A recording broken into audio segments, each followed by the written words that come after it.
Welcome to sports for you. Wrestling is our ring, our section. From the bay, we flexing. Fat four, keep the crowd out, all guessing. Welcome to sports for you. Doesn't it feel like 2021 all over again? Like when you look in that man's eyes, you get flashes of that old Jey Uso. And man, he set the tone for the entire show on Monday night.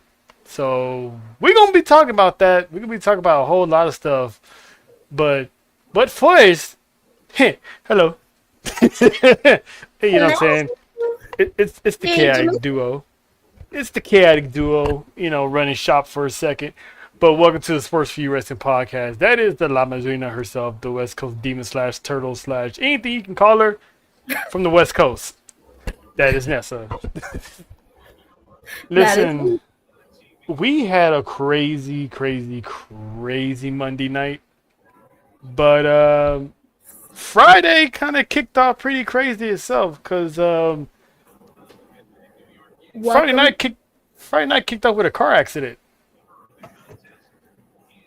A little attempted homicide, if you will. I mean, this has been a crash out week, 2 weeks in WWE on the road to WrestleMania, and Drew McIntyre decided to crash all the way out by smashing his car into Jacob Fatu's car, and then snatched him out the window, the windshield, and busted him open. Pause. Like he snatched him out the window. He snatched him up. Open. All right. He thought he did a good thing. He thought he was, he was done for the night. But no, Big Blood said, "I ain't done with you." Obviously, he's fine. He was at the damn opening with Jey Uso. So, listen, I don't want to think about them niggas wearing them Giants outfits. You know what I'm saying? But the man showed put Drew McIntyre down. So we're looking possibly at a WrestleMania match. But Nick Aldis, that beef between Nick Aldis and Drew McIntyre, it's like, are we gonna get that? I would rather see that. I would rather see Drew versus Nick Aldis. I'm not even playing with you. I mean, he talked about the man's kids, and what do we always say, Nessa? Family is off limits, especially the kids. Look, we discussed this last week because we were like, some things we don't talk about. Unfortunately, in wrestling, there's no limit. Everything is, it is what it is. But, sir,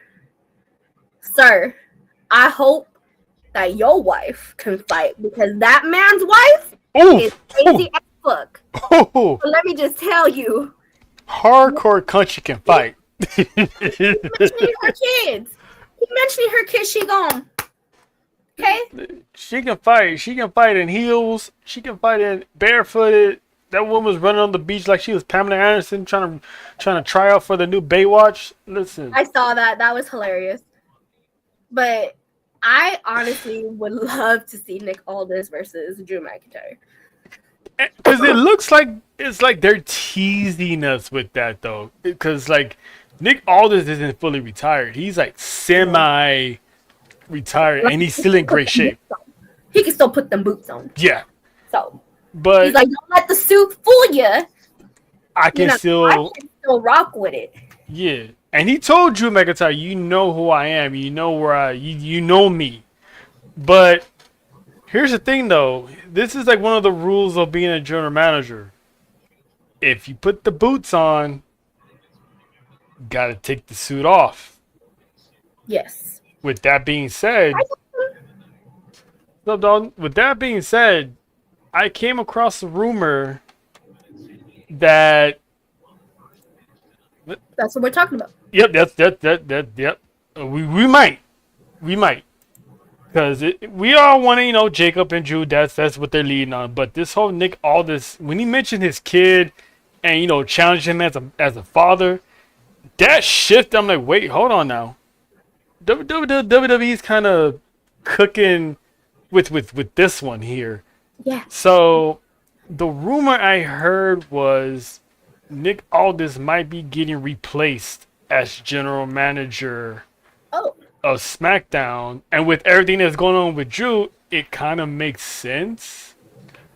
There's a name that's out there that can replace him, and this person has been general manager of SmackDown before.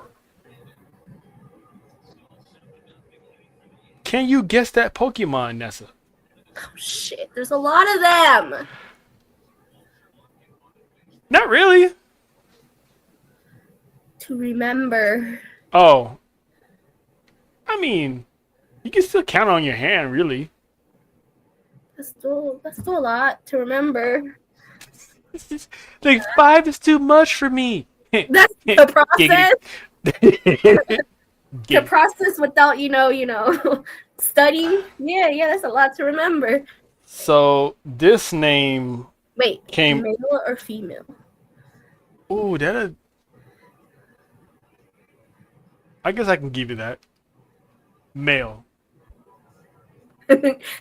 I feel like we're about to do this thing that we did on the Humble Roses. White. Oh, black. no, Nessa, I swear to God, there's no way you can get this wrong. There's no way. I'm going to save you the trouble.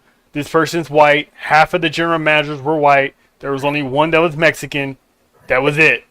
And one that was black. There's no way you can get that. So that pretty much helped you out right there.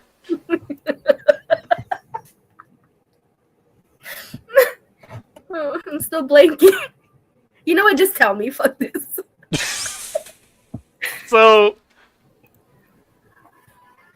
Oh. That is This man. Unflattering photo. I couldn't find the Yankee tie. This man supposedly, take it with a grain of salt. We're not reporters here. We just say what we know that it could be. But this man has been rumored to possibly return to SmackDown as a general manager. But me and John was talking about this earlier today. It's like, how is it going to be possible if this man is still representing the vision and is still Brock Lesnar's advocate? I mean, weird things have happened before where they made this work. So here's my question to that. If he replaces Nick Aldis and Nick Aldis puts the boots back on, is it a permanent thing? Or is it just a one and done and then we're just done with Nick Aldis? I doubt if we're done with Nick Aldis. It's like, I like him. Yeah. Come on. I don't think we're done with him. Wrestler, is he gonna stay a wrestler? I don't think he will sign a WWE contract knowing that he's not wrestling ever again.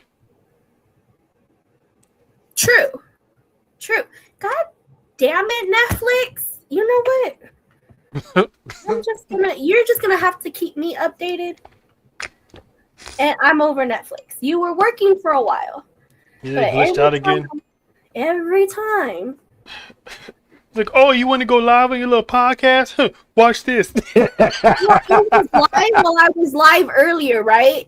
And then it started glitching, and I'm like, "This what we doing right now?" Okay. That is forever gonna be. This is what we doing. Good old Netflix. Me and Netflix are gonna stay fighting. That's the truth, Dalton. That is the truth. So far, it's Netflix. Well, right now it's the bottom of the 7th, and we're still up 7-0. I think it's more because of everyone's trying to watch everything all that thing, especially on Mondays. I mean, we the hottest brand around. But anyway, yeah. So I don't think Nick Aldis would sign a contract and just be like, "Yeah, you're never gonna wrestle." Something tells me he's gonna get in the ring again, but for will how it long? be maybe it's a part-time thing? So Maybe it's like every now and then. I guess. Because it would be like, okay, so if he does this one time with Drew, then what? I mean, where do you insert him? he still owe Randy Orton a couple receipts. Ooh. Wait. I like that. Wait. Ooh, wait, what a Drew?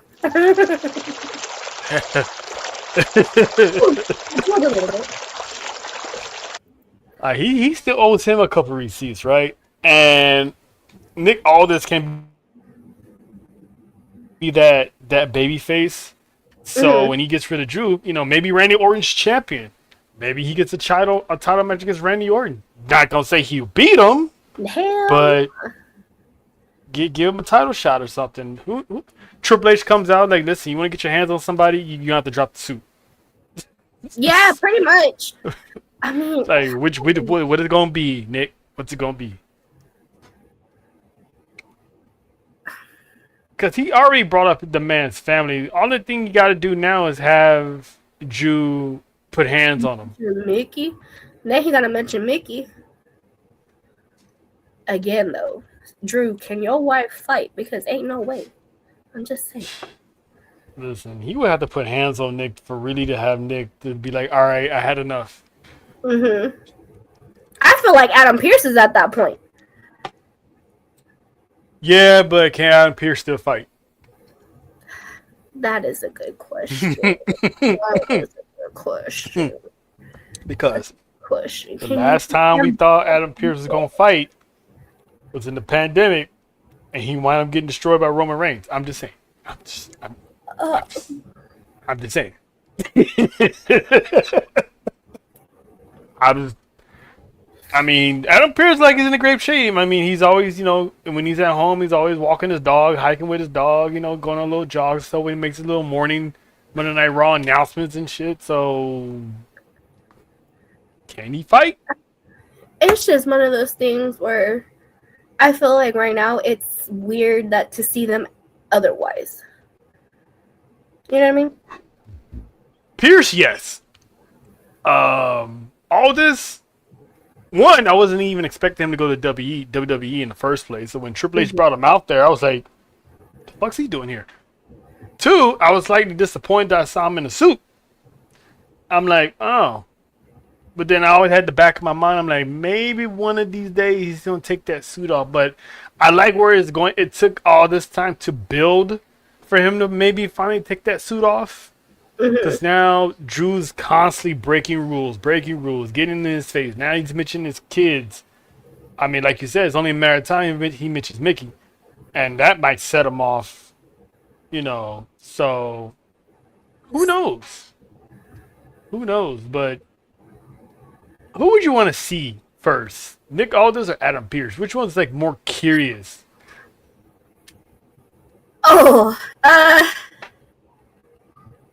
I'm not gonna lie, I would rather see Adam Pearce first just because they be getting in his face a lot more. And there are some times where I'm like, sir, just stop them. Just real quick. But I feel like Nick would be more entertaining. Because he can fight. Yeah. I feel like Adam Pearce would be more like a Michael Cole situation. Damn. I'm pretty sure he's a little bit better than Michael Cole. You know what I mean? Like that, no. Hey man, listen, Michael Cole's undefeated. You scrap daddy, but Michael Cole's undefeated at Mania, so hey. Can't take that away. Hey Michael Cole, when's your next fight? We gonna put that singlet back on. Yeah. When we go see them tattoos again.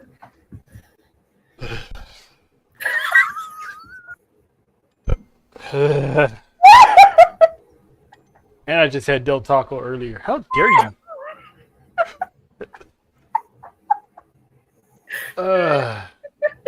Some things you don't need to see. We've already seen it. As a young adult. Again, there's some things you don't need to see again, but I mean, Look, we grew up with Rikishi's ass. It is what it is.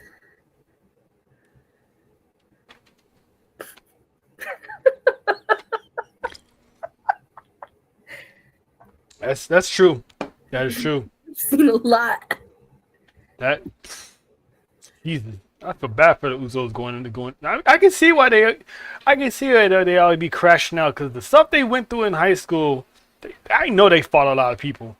I know they fought a lot of people.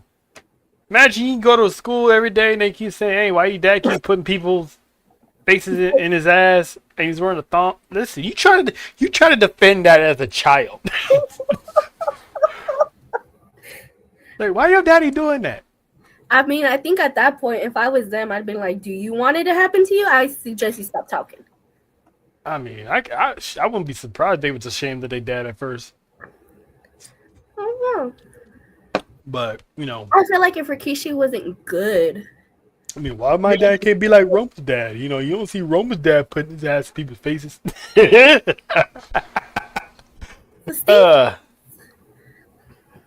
Listen.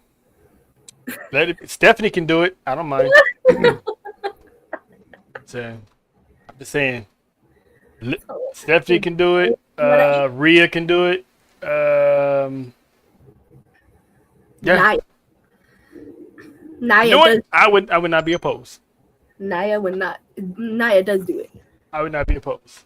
But yeah. So WrestleMania, as of right now, is going to be in Saudi next year for WrestleMania in 2027.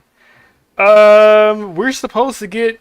We were hoping to get a retirement match next year with the king of the luchadors, Dominic, putting down his father once and for all. I personally didn't feel like it was going to be at WrestleMania, but that was the goal because that's why he skipped this year's WrestleMania because he was afraid they would put him against Gunther. And Gunther's on that retirement killing spree right now. So he was like, I want my son to do it. We might not get it unless somehow WWE speeds it up because if you remember, your guy, Austin Theory, was in a match with Rey Mysterio. And, Rey got his ribs Speaking cracking of somebody's ribs, fresh off the island, we got a visitor today, and she's all about the chaos.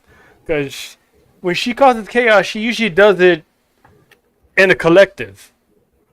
But tonight, she's riding solo off the island, obviously along with, Nessa here. Representing ATD, we got Wrestle Faith. What's up, Mana Oos? First off, the bone collector over here. For real, like whose rib was I correct? Like what happened? Do we gotta go there? I heard something about a putty pop and that's the way. Talk to him, Nessa. That's people thinking they ain't watching. Yeah, I was like, Tuesday night. That's what we doing. That's what we doing. Shout to the chop up. You know what I'm saying? It's one of the funniest shows on Tuesday nights outside of Sports for You. That's like that's real time live comedy right there, and I love it. I'm so glad to be called up to do that show because that shit had me dying. I mean, with the we getting off topic. I was gonna talk about the dude with no arms shooting people, but anyway, no, please don't, cause nope. That was a crazy nub shot, wasn't it? But anyway, sorry. I can't do this, so you gotta bang bang, bang bang. Actually, that's how it's anyway. So. You walked in right in time, Faye, because we was talking about this rumor that I heard that we was supposed to get we was hoping to get Rey Mysterio Dominic next year for his retirement, supposedly. So when he was in a match with Austin Theory a few weeks back, he suffered a few, cracked ribs.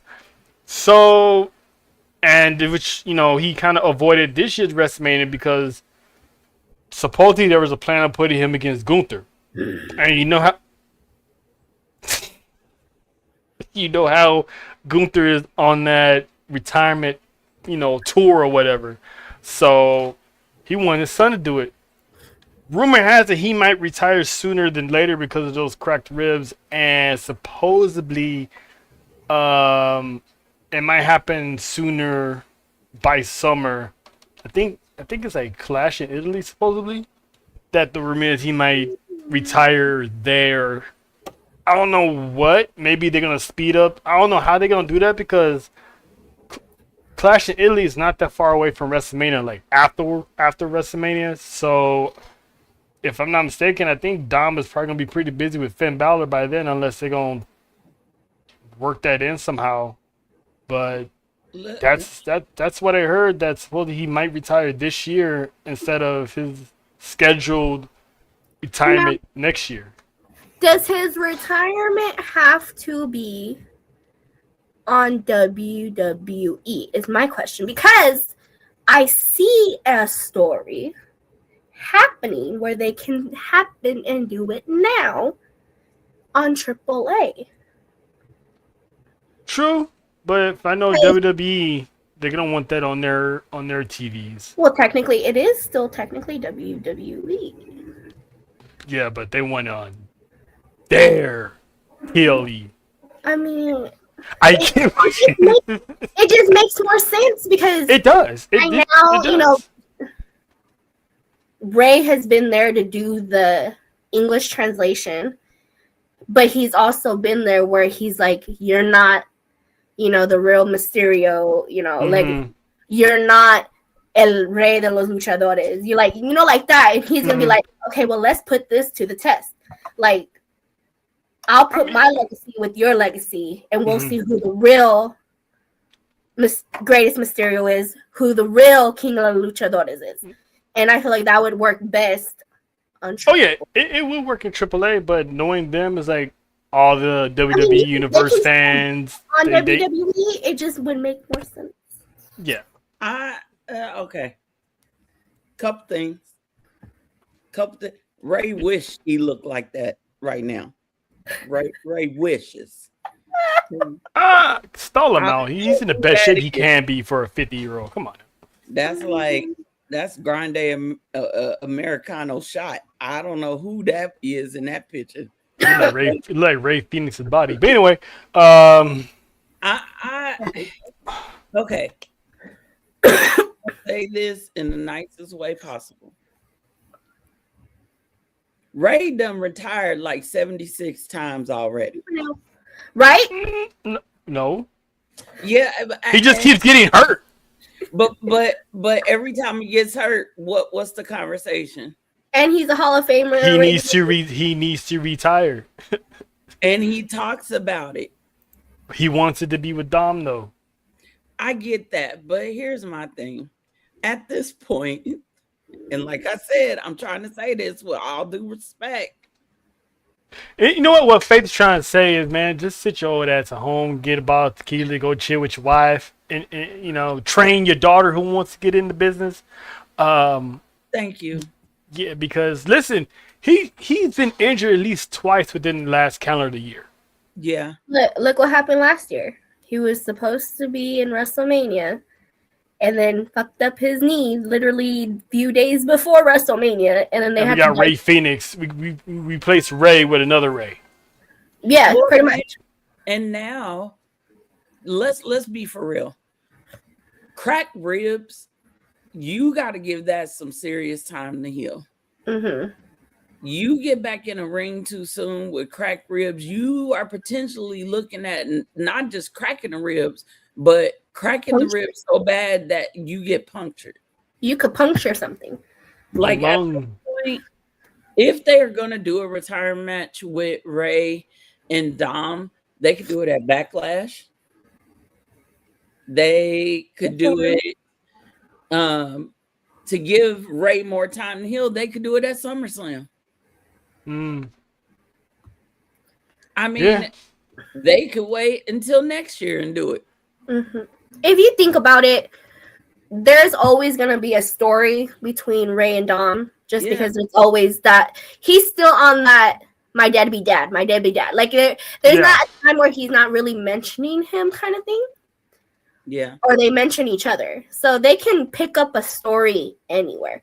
Again, for me, I feel like if they're going to do it now, it makes more sense and easier for them to do it. But you know what? It's something you said earlier, Nessa. I think it was you that said it. Was either you or Angel. Ray is a trigger for Dom. Yes. So here's my thing. When you have a trigger, you have a deep and emotional attachment to that trigger. Mm-hmm. And normally when someone sets your trigger off, you try to avoid it, or you leave the situation alone. Mm-hmm. You don't react like that. The reaction is to walk away from it, not to lean into it. So my theory here is that Dom still love his deadbeat daddy. Mm-hmm. Extremely so. But he wants the respect of his deadbeat daddy. Mm-hmm. Because if you go back to Thunderdome, and actually after they came out of Thunderdome, that's where we started to see Dom tell his dad, "Don't come out to the ring with me. Let me do it by myself. Stop trying to baby me. Yeah. I'm a man. I got this. I can do it." Yeah. That's when he was facing Go, Sam. Dom. So what if instead of a retirement match between them two, what if we see Ray get packed up? He don't have to get in the ring. He don't compromise his ribs, but Gunther just packs him up for no reason. And then he just makes an announcement saying that he's forced to retire or something like that. Yeah, but bring Dom into that storyline. You want Dom to get murdered by Gunther in front of Nessa? No. Okay, I feel like I think we're right here. Okay, so he gets packed up by Gunther. He's about to announce that he's gonna retire because of what happened, and Dom comes out and is like, "No, I'm retiring you," kind of thing. Correct. Right? Correct. But it's not a match that we like. Not a traditional match. Make it to where you're protecting Ray, but you still are giving the people what they want. Like a street fight or something? So the match that Dom has been saying that he's wanted was, well, not even a match. He said the way Ray needs to get his forgiveness and pretty much leave is for him to take off his mask and present it to him. There you go. And that's how. And then Ray can be like, "Well, let's get rid of something that made you famous. Get rid of that damn mullet, cause it's stupid." And in his words. And technically, we'll finally get hair versus mask kind of thing, right? But that's how Dom said. Dom is in multiple interviews has said, if Ray has ever wanted to get back on his good graces, he would pretty much get on his knees, take off his mask, and hand it to him. And pretty much that solidifies that he is the greatest Mysterio. That would be so bad legendary. If Ray just did that. That'd be legendary. That'd be legendary. Ray would love to do that for his son. And if you think about it, that's pretty much like their way of passing the torch. Exactly. I see you right there. That actually would make sense. Yeah, everyone's pissed off that Gunther, and here comes Dom. Hell no, you ain't retiring him. I'm retiring him. But if you think about it, he's really more like, let me protect your ass. Right. But then again, you run a potential chance of Dominic getting killed by Gunther in the process, though. No, it don't even get that far. What I'm saying is, so Dom comes out and says, no, I'm retiring my dad. Oh, and Gunther be like, all right, you know what? Teach him a lesson, type of thing. Like, you go do you, Dom, and Gunther goes finds another victim. Yeah, and Dom can say to his dad, look, this is what it is. You old. You getting hurt. you know that I am the next best Mysterio. I am it right now. Yeah. I am the king of the luchadors. Mm-hmm. And Dom got to get his get back from 3 years ago because Ray beat Dom at 39 at WrestleMania 39, and I thought Dominic was going to win that one. I think Ray should just bow down and give his son his mask and give him his flowers and say goodbye to the people. Yeah, and end it that way. Yeah, Why pretty does much, that have if to be a you think about it, that's pretty much him leaving his boots in the ring. Yeah, exactly. And let's call it for what it is. If you're a real Rey Mysterio fan, you should already know what the man looks like without the mask on. Without it. My dad physically has a picture with him without his This mask. man publicly taking photos nowadays without the mask on. And I get, it's you're not supposed to take the mask off. That's the whole point. But again, in this situation, you take it's. Yeah, it'll be something symbolism because it'll go straight to Dom, and Dom can that will be Dom's biggest until that man wins an actual world championship. If he does, that will be his championship. Yeah, Taking the legendary mask of his father, who pretty much put Lucha Libre on the map in the United States. And I see him carrying it everywhere with him. Because if you guys notice, he only uses his mask for PLEs. Mm-hmm. So big time matches. Mm-hmm. Think about it this way, and he has the tattoos of luchadors. Mm-hmm. He has is it his uncle? The one on his neck is his mask. Okay. So he's got all of his family, all the great luchadors, right? He's got himself. It only makes sense for Ray to give him the mask. Dom's already collected the memories of all the other great luchadors. Dominic Mysterio is the greatest luchador right now. El rey de los luchadores. Thank you. Let them go out that way instead of everybody wanting, blood, guts, death, all that. Swerve it. WWE is the king of swerves. Let Ray just bow out to his son and let Dominic wear that mask and be like, I am the king of the luchador. Mm-hmm. Yeah, have Ray put the mask on him. But anyway, yeah, you know what I'm saying? Like that'll be, and plus, you can only imagine how it's gonna be once they go back into the curtain and they can finally get that "or I hate you" kayfabe out the way and just start embracing each other. That'd be such a good moment on the season 14 of Unreal. My heart. I mean, have his sister there, have his mom there. It'd be like a good little family moment. Because who would have thought? It makes sense, and I get why that's what he wants, because he's literally like, this is for our family. This is a complete circle. Generation. I mean, who would have thought little Dominic playing the PSP with the blonde tips in his hair was gonna grow up to retire his old man? or his stepdaddy. We still don't know.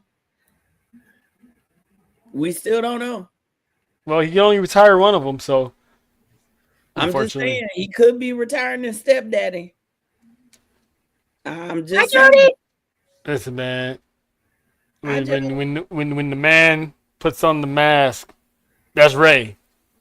That is Ray. He takes it off. That's Eddie. This man literally has two different DNA. Someone need to be talking to Angie. But anyway, thank you. I'm saying this. Hey, listen, that lady thick in all the right places. I listen. I just want to know, like, this is like legit. How the hell that happened? Because they're not even related in any remotely at all. Ask Vicky. Maybe they freaks. That's the match I want to see. Give me Vicky versus Angie at WrestleMania. No, for real though, because there is no blood share relation at all that we know of, right? That we know of. Uh-huh. That we know of. And this man literally looks like both fucking dudes. Listen, Oh, I know how it happened. I know why he's he able to. looked like both of them. He about to get messy right now. Go ahead, Faith. Okay. It was a one-nighter. Okay. They was drinking that to kill you. Okay. To kill you. I feel like you're going somewhere. I know where she going. Let's And just it's- say it like this. Angie let both of them shoot up the club. And I then- was just nah, that's all I'm gonna say. look, and having two different types of DNAs was a real. It's That- possible, man. You Listen. about to get studied. Listen.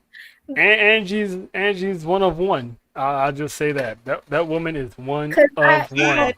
I've heard, and it's real. I've heard of you're able to have twins with two separate DNAs. Mhm. It is a real thing. There are real life twins with two separate DNAs. But he is not a twin. Don't matter. So unless he ate his twin. Hey, whoa. Now that's some serious allegations, Vanessa. Hey, Look, that's how you. They ain't from a tribe now. They ain't cannibalisms over there. They no, you've never heard of an embryo. Yeah. in the embryo. Yeah. They- I thought you meant like absorb their the twin parents because are eating the twins. the eating other babies or twin something. is weak. So the stronger That's twin what I thought she was going. No. I thought you were talking about Hannibal Lecter style. Just No, and actually, you know what? Oh, That see, might make so much more sense because there is people that have two different types of DNAs because they absorb their twin in the womb. Look, have Angie come out and be like, look. I so got Dominic ate somebody. That's what you're saying. And y'all mess. So Dominic a murderer too. All right. Yeah, Nessa loved these bad boys, man. It's like she be loving them pimps and murderers and listen. he's a sucio de sucio. That man. That is pretty nasty though. That is pretty nasty though. I'm not gonna lie to you. Angie So- Vicky, I need an Angie Vicky match at Mania. That's all I'm saying. I don't think Vicky wants those problems. Angie looked like she could throw some hands, so She definitely throws it back. But anyway, Well, all right. I mean, Yup. Yup. you know what? I'll just see myself out. Yup. Don't even worry about it. Yup. Don't even worry about it. Are correct. Shout out to little Ray, cause man, listen. Never mind. that man is climbing a tree. Y'all good? You It's good? Wednesday. All right. It's Wednesday. Some- Faith, you missed this discussion earlier. There was a rumor that Paul Heyman might go back to SmackDown to run SmackDown, which means we're getting Nick Aldis possibly out of that suit. And I was telling Nessa, we was all excited for, Jacob and Drew. They were all thinking like, WrestleMania, they're going to clash. But this story between him and Nick Aldis is progressing Yep. at an interesting rate that is like, we kind of want to see what Nick got left in the tank. So, are you good with if WWE decides to not go with Big Blood and actually go with Nick Aldis? I don't think they're gonna miss out on the opportunity for Jacob. I think we still get Jacob and Drew. However, There's always post WrestleMania. again, Backlash. Is in May. It's literally like 2 weeks later. Mm-hmm. I think we see Jacob versus Drew, but I do know and was told some time ago that both GMs were going to get back in the ring. We talked about We that. talked about who is Adam Pearce gonna scrap with though? Because not It's been male and females that always be getting on that man's face. Braun Breaker. Of course. Braun Breaker is going to be the man that gets him in the ring. See, here's. So he has to get rid of Seth Rollins first, and then. I'm just saying it makes the most sense for it to does. be Breaker because look at the way they've been. I thought he was about to throw his hands with him. I'm like, ooh. I called for that spear, but it didn't happen. I'm gonna tell you, out of both of those GMs, Nick Aldis really got it the worst because potentially he got two people that could get in the ring with him. Randy and Drew. Yep. And it's going to be the other one that me and Ness talked about because Nick Aldis still owes Randy a few receipts. Yes. He sure do. But that line that Drew said on Friday about Nick's son, that is how they're going to open that. Well, that's how the door is open for a match with Drew. Nessa thinks the next step is mentioning his wife, Mickey. Again, I stayed. You know Drew's going to do that. Absolutely. I'm all Drew. Can your wife fight? I think the last resort, Drew's going to put hands on Nick.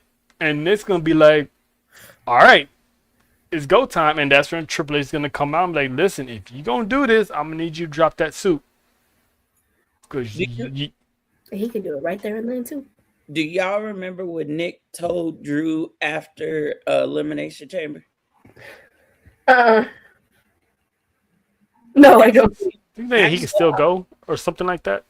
I'm going to go back to the SmackDown before Elimination Chamber. In a rematch. He said, keep messing with me and I'm going to show you who I really am. He wasn't talking about his authority as a GM. He was talking about, I will beat your ass. You forgot who you talking to? I ran TNA. I ran NWA. Right. So I think, yeah. And as far as Paul being the GM on SmackDown. Yep. Because Paul Heyman, if for the first time since Vince is not there, I think Paul Heyman probably had a little bit more control-ish as far as how the show goes. And that mind of his... It's a beautiful thing. It's a beautiful thing. SmackDown's going to be off and running. Oh, I just put two and two together. Your mind is a beautiful thing. Please tell me. Let's say that this happens after Mania. Let's say we do get Drew versus Aldis at Backlash. And let's say Triple H does tell him, look, you got to drop the suit. If you're going to go into training right now to get ready for this match, you need to drop the suit today. Is that what you want to do? Nick says yes. Drew gets excited. Paul brings out Paul. So Paul brings out Paul. Unless Paul brings himself out, be like, ladies and gentlemen. Right. But there's something, the reason I said I just put two and two together, there's something that Paul Heyman said to Muscle Man Malcolm that would give Paul the authority to do what he said in that interview. Paul said, and I quote, WWE would be remiss if they did not sign Zilla Fatu at the very first opportunity to do so. So what you're saying is the first signee in the return of the Paul Heyman administration would be one Zilla Fatu. And who just happens to have a match Friday night. He had the match Thursday and Friday. Yeah, he's wrestling Thursday. That's true because he's wrestling Brody King. But that match with Kyrian is for everything. All titles are on the line. Yeah, and he's not. When you put your titles on the line like that, that means you about to go somewhere else. And listen to how Paul structured what he said. Malcolm asked him, do you think WWE is missing out on by not signing Zilla? Normally when Paul answers a questions like that, he does say, well, WWE would be remiss if they didn't sign blah, blah, blah, blah, blah, right? But he said, WWE would be remiss if WWE didn't sign Zilla at the very first opportunity. If I'm listening to Paul and Paul got weight backstage, I'm sending a talent relation dude over to both them matches. And when Zilla drops all them titles, Zilla, I love you, but I need you to drop all them titles.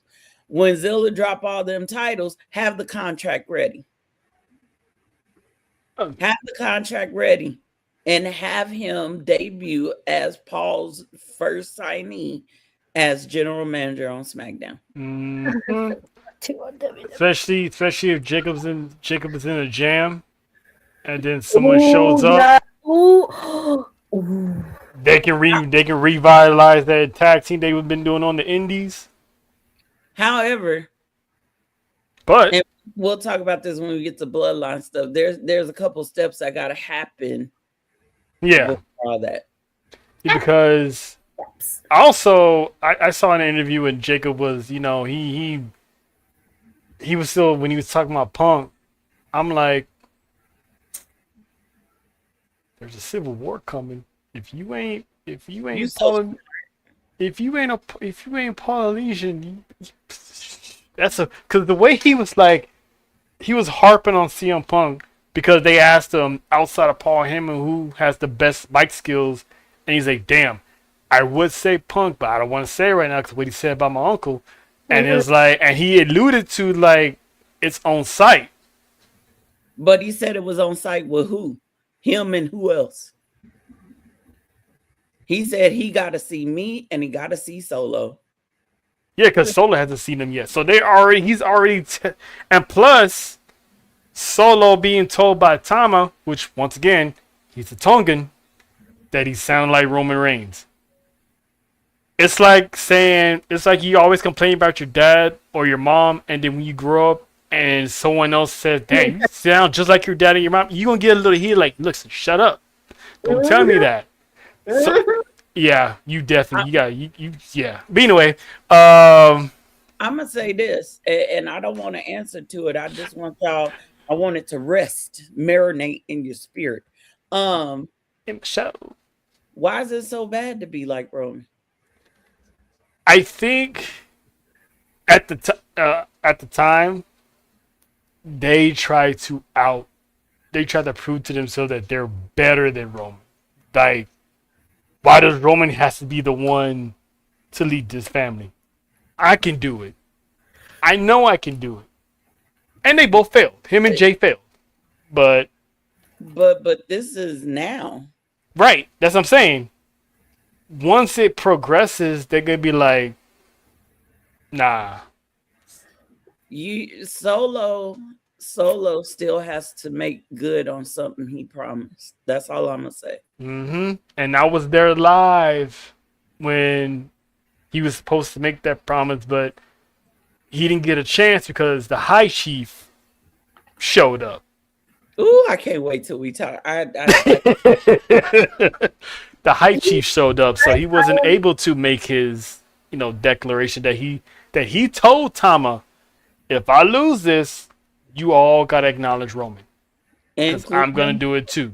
Mm-hmm. But back to what you were saying last year, and with Shinsuke being in his ear, sooner or later Tama is gonna be like, "This is my crew. This is my family." If he wanted to, he can tell JC Mateo to kick rocks. He sure can, and he needs to get refrigerator Perry packed the hell up. Please, that man don't do nothing. He looked crazy in the makeup. First off, I can't listen. Somebody figured it out, and I can't unsee it. Listen, that compact tank can do a backflip on command. Listen, I can't say nothing. I'm not denying his finishing move. Devastating, but he don't do nothing. He don't do nothing. Why is you here? How did you get here? Nobody's supposed to be here. As far as Tama, I don't know if y'all caught his live, but Tama has some stuff to say about Solo. Mm-hmm. on his live, his workout live. Tama had some stuff to say about Solo. And I'm pretty sure Solo's gonna be like, "Hey, I saw you on social media. You got something you want to say to me?" That's gonna get cracking on Friday. Solo That one was the YA6 costing him the championship. I called that one from the jump. That happened. Now. Oh, should I say it? No,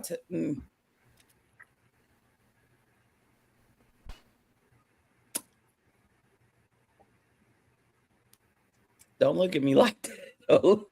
No. Okay. Easter egg. Okay. It was dropped on Monday.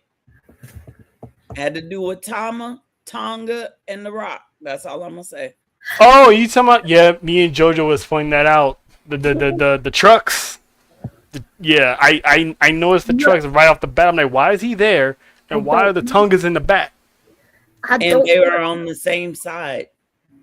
I don't want to see that damn broken promise. We already got to see him in some bad Brazilian bundles. She gonna never let that mama After go. After I say what I have to say, Nessa, I think you're gonna want to see them Brazilian. She will. She will. And I agree with. I'm gonna say the name, but we do need the Mateo from Lucha Underground. Now that dude. Shoot, we need Mateo from United Empire. True. Put a man. We need Jeff Cobb. That's who we need. That. Give me Jeff Cobb. I don't know why they changed his name, but I get it. They try to make him Samoan, but we need Jeff Cobb.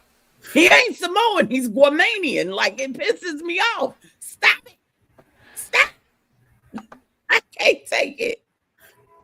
Listen, I said they tried to make. I know the man ain't Samoan. I mean, listen, I know, but they trying to they trying to convince people of younger brain cells that he's Samoan.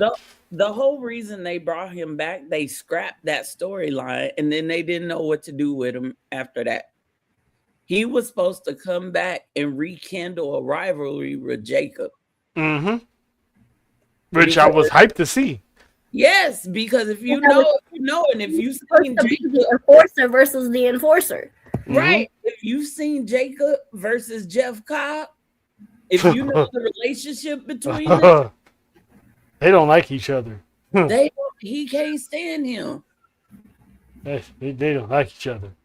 But Flace, we got little cuz here, obviously, Manos, you know what I'm saying? But arriving on the scene with a fresh backdrop. It's about time he got one. You know what I'm saying? With a fresh backdrop, you know what I'm saying? Clean faded all. The main event himself, John Watson. Listen, man.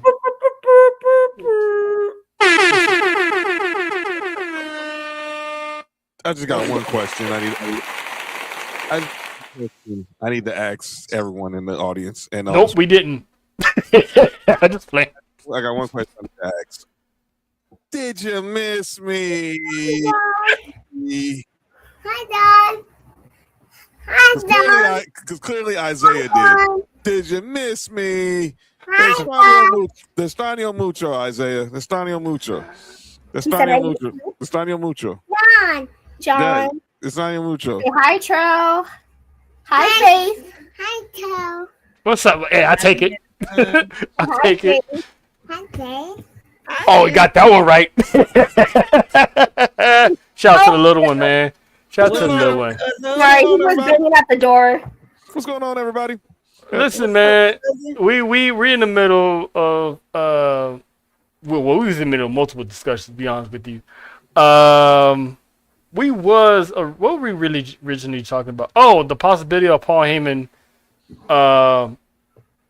being the SmackDown General Manager, and after talking to Faith here, that rumor it might carry some weight to it. So there's something we should look into post WrestleMania season, because we might get Nick Aldis taking off the suit.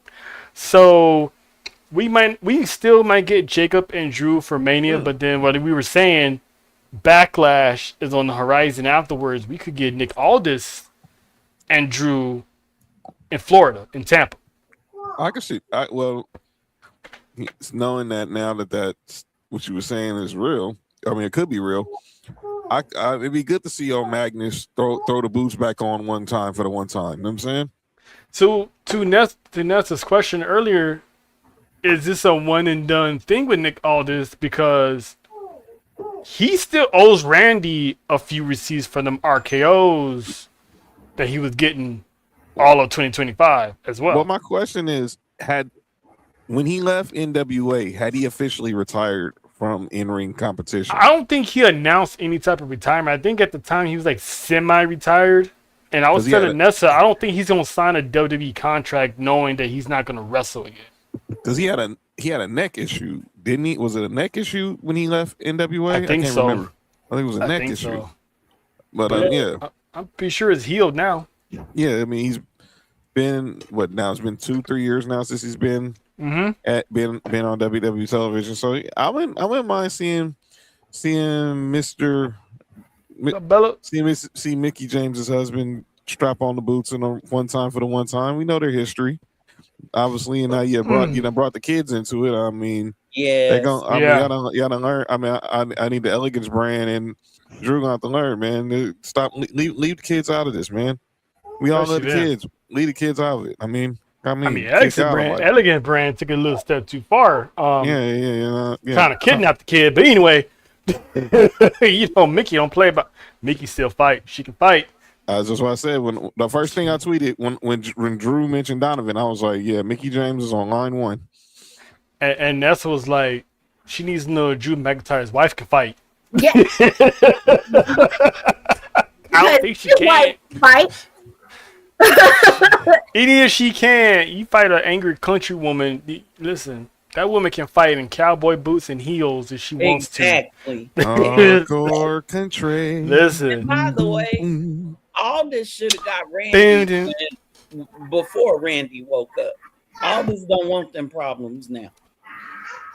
I mean, but it'd be a good another like babyface type of person to go against Randy. I was even saying give him a championship match against Randy. He ain't got to beat Randy, but give him one last shot at the big gold. That's just he knock it off. Something he can knock off the bucket list. He got to ring to Randy Orton. You said give him a championship match against Randy. That means Randy is winning because Randy is not interesting. Why not? No. Listen. This is whether it's Randy, whether it's Cody, give that man a championship match. No, don't do that. Randy is winning. Yeah, Nessa, if there's one thing we know about WWE around this time, nothing. It's gonna be crazy. It's gonna be intense, but nothing's never set in stone. Nothing. You know what? Nothing. I think the best way to describe both of the title matches, they'll be jaw dropping. Absolutely. Unpredictable. Because we were saying also with Paul Heyman potentially taking over SmackDown without Vince being in the way, Paul will have more control to actually use his mind the way he wants it. And possibly, John, me and Faith and Ness was talking about this, he can possibly have Zilla as his first signee. Especially if Jacob's in the bind. I don't think him on that interview dropping Zilla's name was not unintentional. It's never unintentional. It's not unintentional. I mean, like I say this about me, how we talk about Braun, how sometimes he don't leave crumbs. He just leaves the whole damn loaf of bread on the floor. Paul Heyman does that with certain things he said. Like Jordan Grace would be the perfect Paul Heyman girl, huh? Come on now. Listen, if there's any female in that roster that needs Paul Heyman's guidance, it is Jordan Grace. Yeah, he know what he's doing. He's stirring up the pot. He's stirring up the pot. He's getting the stir fried ready. She gonna be a beast if she works with Paul Heyman, dude. That woman. So she's gonna be a beast, man. Also, Paul, after he's done, and I heard something you said earlier, Trill. You said, how can it happen when he's still with the Vision and the advocate for Brock? Mm-hmm. Paul isn't the advocate for Brock. Paul is using Brock for a end to a means. Yeah, I mean, yeah, it's more of a business now, as opposed to being an advocate. Because like when Brock came back, he told Paul, "Yo, we need to talk. We should chat." So yeah, they're not bedfellows anymore like that anymore. It's more of a business deal now. So, and with Paul Heyman on SmackDown, who's to say can't make that call? And, hey, Brock, what you doing on Friday? Nothing. He could do the same thing with them. Yeah, bring him over. Yeah. And speaking of the Vision, Braun Breaker is reportedly, on his way to the PC. He was there Monday. As of Monday Night Raw, he was at the PC. So we might get Braun Breaker in time for Vegas with him and Seth Rollins. I'm glad you went there. I don't think that is not a coincidence that Paul Heyman wanted that match to be a street fight. Ooh. I don't think that was not a coincidence. And then we find out that Seth Rollins, he has a restraining order on Seth Rollins. He gaslit Seth with those comments about Rue, and he knows Seth is. This is It's gonna snap. This is Vince versus Austin. This is from the Vince versus Austin promo class.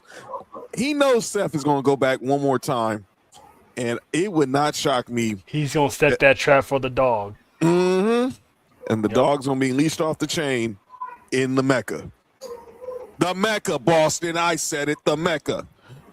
Boston. famous arena. I said before you, I said fuck Boston for you. But you see how you see how it hits different because most famous arena. My nuts. Out of here. Excuse me, ladies. It's in the soul. I ain't got no problem with it. How you think I felt seeing Joe Mazzulla and Derek White sitting behind Michael Cole and Corey Graves? That was all athletes do that. I know, but still, I get it. Yes, Faith. Boston, dude. This is what I needed on Monday. Just breathe, cousin. Breathe. I got you guys. Trust me. Still helping the senior citizen for the last hour. Oh, don't do that. Don't do that. Don't do that. Not you. I was just helping the senior citizen for the last hour. I'm calm. I'm calm. So I'm calm. Don't do your uncle like that, man. Hey, man. Do you want moms to come on here? She can vouch for me. Yeah. Sorry, Touche. Can I point something out? Yes, ma'am. I see where y'all going, and I'm flowing with y'all. As soon as I heard Street Fight, I was like, "Yep, shenanigans all day." Michael Cole made it a point to say something as Seth was being walked out of the arena. Which was? Michael Cole said that Seth had no idea about the restraining order and was just finding out about it there tonight on Raw. That's right. You know why Seth wasn't worried about them cops? Those cops were on the Seth Rollins payroll? No. If Seth didn't know about the restraining order, that means he was never served. Mm-hmm. Which means he has no hold. There's no hold to it. Which means he's gonna be in the Mecca next week. That means he got that belt. He got bailed out. Becky bailed him quickly. out. Becky bailed him out in 5 minutes. Yep. Because Becky has what? What were they building all through Becky's IC title reign? Her lawyers, her group of lawyers, right? That's right. Mm-hmm. Watch out. While on the side, she was handling some other type of business to get. And plus, let's say Seth and Braun are not 100%. That street fight would be the best thing because in the street fight, there's not a lot of wrestling moves. They're just fighting. Yep. You throw the Vision in there. Shit in it. Excuse me. The dog comes down there, hits a couple spears, and then boom. We have to remember what Becky told Paul. She gave him a warning. Sure did. Talk Ain't about it. no way in hell Seth is about to let the Vision walk out with them tag titles.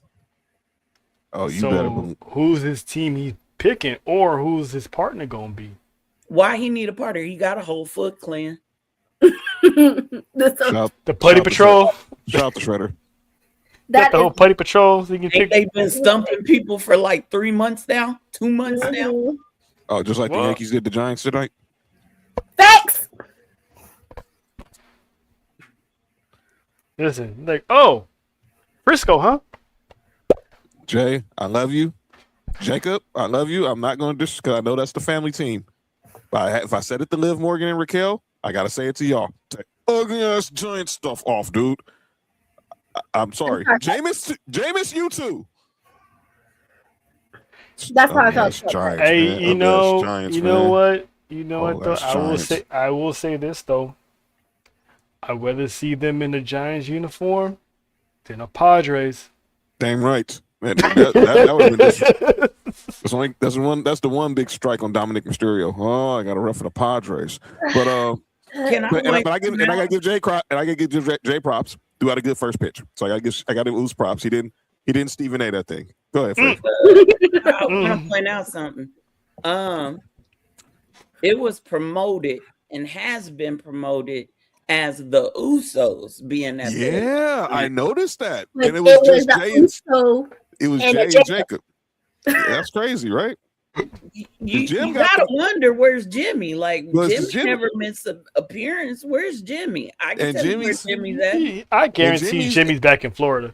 And Jimmy has the and as much as I hate it, his merch is the Giants colors. and it's a baseball jersey. So why wouldn't Jimmy show up? Could it have something to do with maybe Jay's hot-headed ass saying, I don't give a damn about them tag titles? Yeah, Yeah. that wasn't a good look. That wasn't a good look. Can we skip to that? Let's get into that. Let's skip all of it.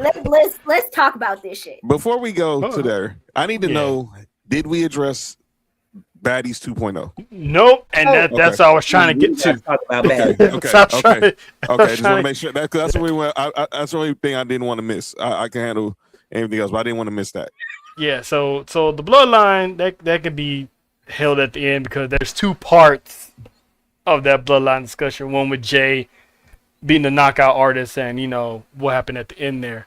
But as John alluded, there's we got some new baddies in WWE, Bad bitch with a bad. and you know Jay Cargill and her toilet seat neck brace pretty much recruited B-Fab and Michin after stomping a mole in both of these women and supposedly injuring them on the European tour. Now I'm starting to wonder, were these injuries even legit? Was this part of the plan? I didn't think of that. You know what I'm saying? Was it part of the plan? Oh, I can't compete. Oh, wait, I can't compete either. I'm hurt. And then they just show up like a month or so later and teasing, you know, they're going to jump her. And then Rhea was like, oh, I got some backup. Nope. Mommy got put down But and it's beat down. that walkout, that scene when you saw B-Fab talking to Jay, they was too freaking comfortable. And then they walked out together, and I was like, hold the heck up. That was a sign right there, because I'm like, I thought B-Fab was going to turn on Michin. That's what I thought too. But now, since it all makes sense, Michin keeps showing up with the kendo stick. Only hits her once with the kendo stick during the entire segments they have, and the rest of the time, it's just teasing. Oh, you want to see us. You want to see us. Mm-hmm. They saw each other all right. Before we get to that, I got a question for. Well, I don't know if Nessa can answer this because she's never watched. Faith, I'm going to assume you did. Which baddie section was better? So The one from AEW with Layla Gray. I am not discounting Kiera Hogan, but I think Layla Gray was a better fit than Kiera Hogan. Layla Gray and Red Velvet, or B-Fab and Michin. I let Faith go because my answer is Fab and easy. Michin. Yeah. You Easy know what's work. Hey, you know this? It's like they're literally taking AEW's playbook, because when she had the baddies over there, she was a TBS champ. Mm-hmm. WWE, she's a WWE Women's Champion. Uh-huh. All four women she has beaten down one by one and they wind up joining her. That's right. So, Faith, I'm gonna ask you, what are your thoughts on the WWE's version, as John likes to call it, the Baddies 2.0? And does it change your mind on that championship match at WrestleMania? Yeah. Yes, it does. And I'll explain. So first off, I love everything about this. And I would keep my eye on BFAB. I would keep my eye on BFAB. Put that picture back up. Exactly. Nesta, you saw it. You saw it. Put Not that picture that back one. Yeah, that one. And then put up the other one too.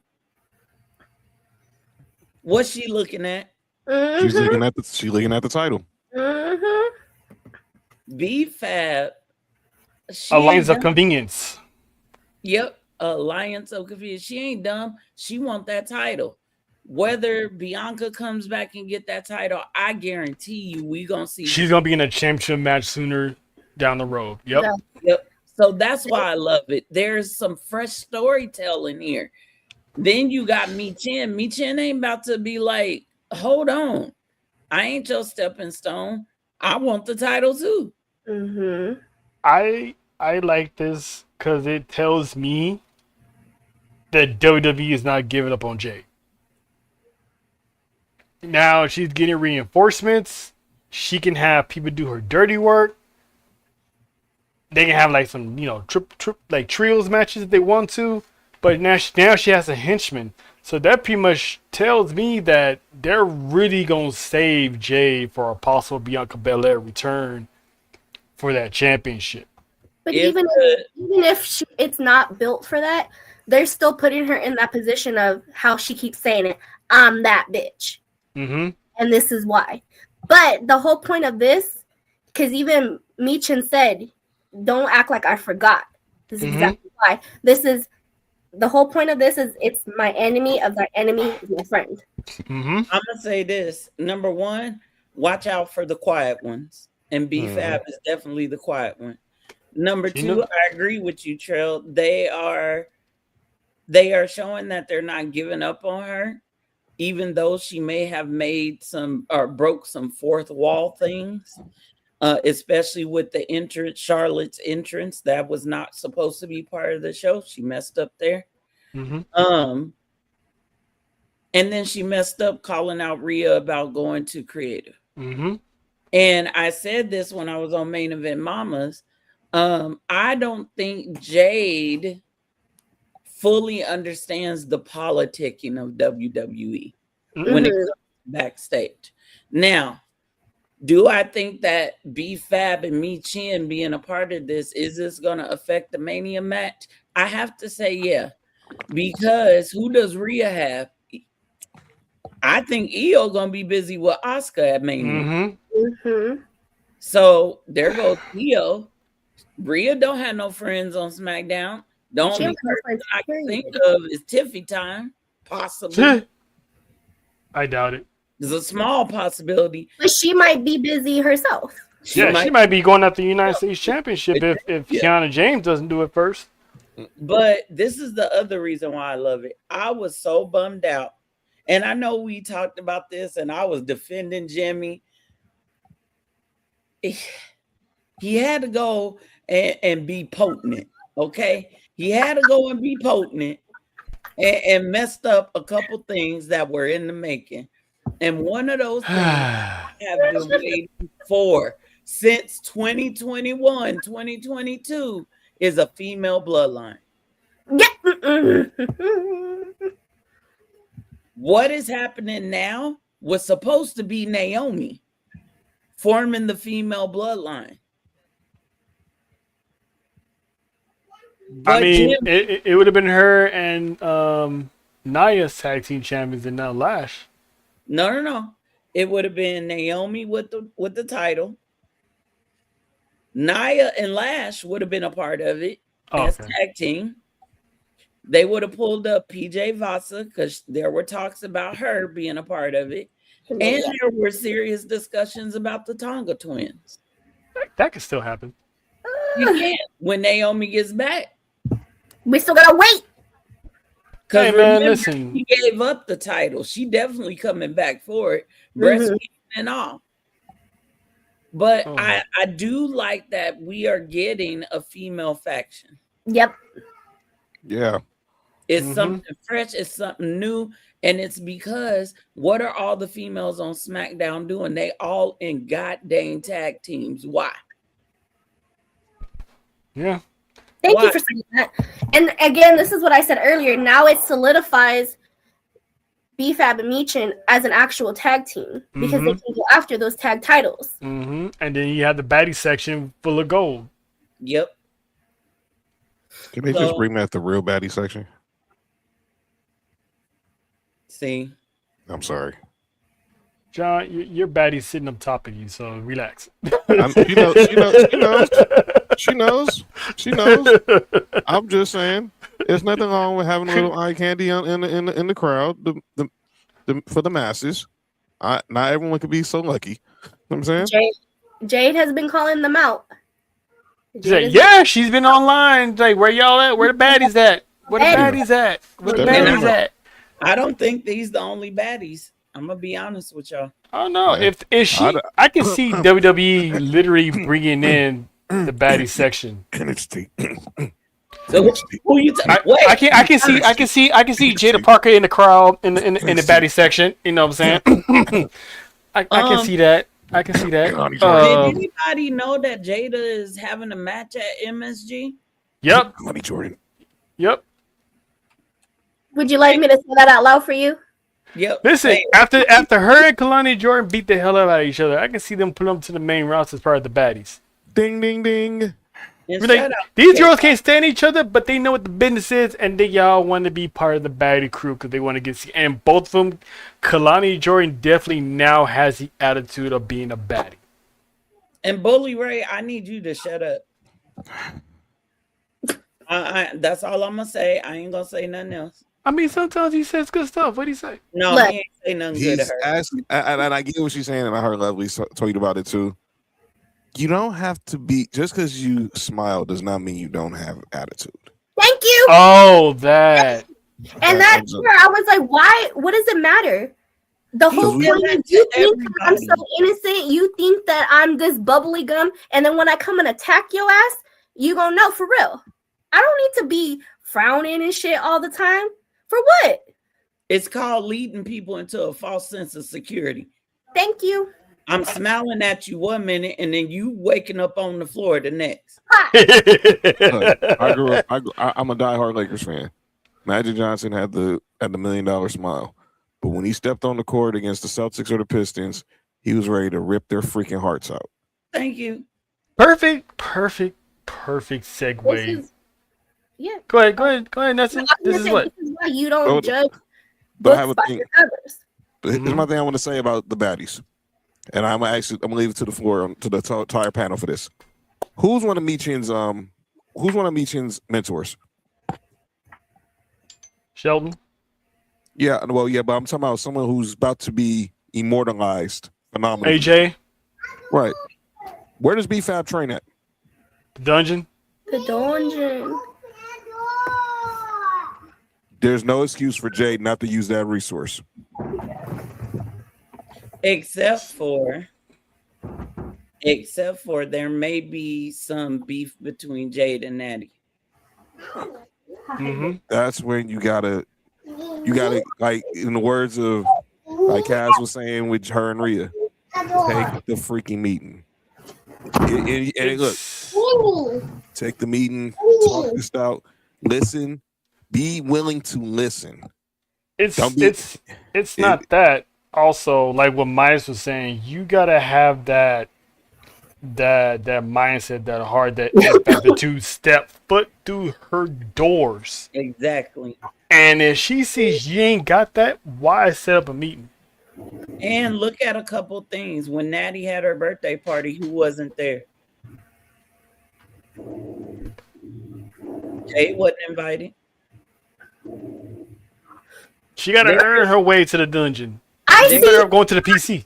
I see where he's coming from though, because you utilize, Yeah, I mean you would, but if they don't think you, if Look how she's carrying herself. I get Yeah. that part too. I get it. There's both ways to it because obviously, if you want to be part of the dungeon, she got to see something in you. You got to come correct because if you guys don't remember watching Total Divas, if you ain't coming correct with Natty, you ain't about. I'm just saying it And needs there's to be. 2 of them that didn't come correct with her, and do we see them ever? No. Look what the dungeon. Look what the dungeon has done so much for BFAB. Exactly. Yeah, but BFAB goes there hungry.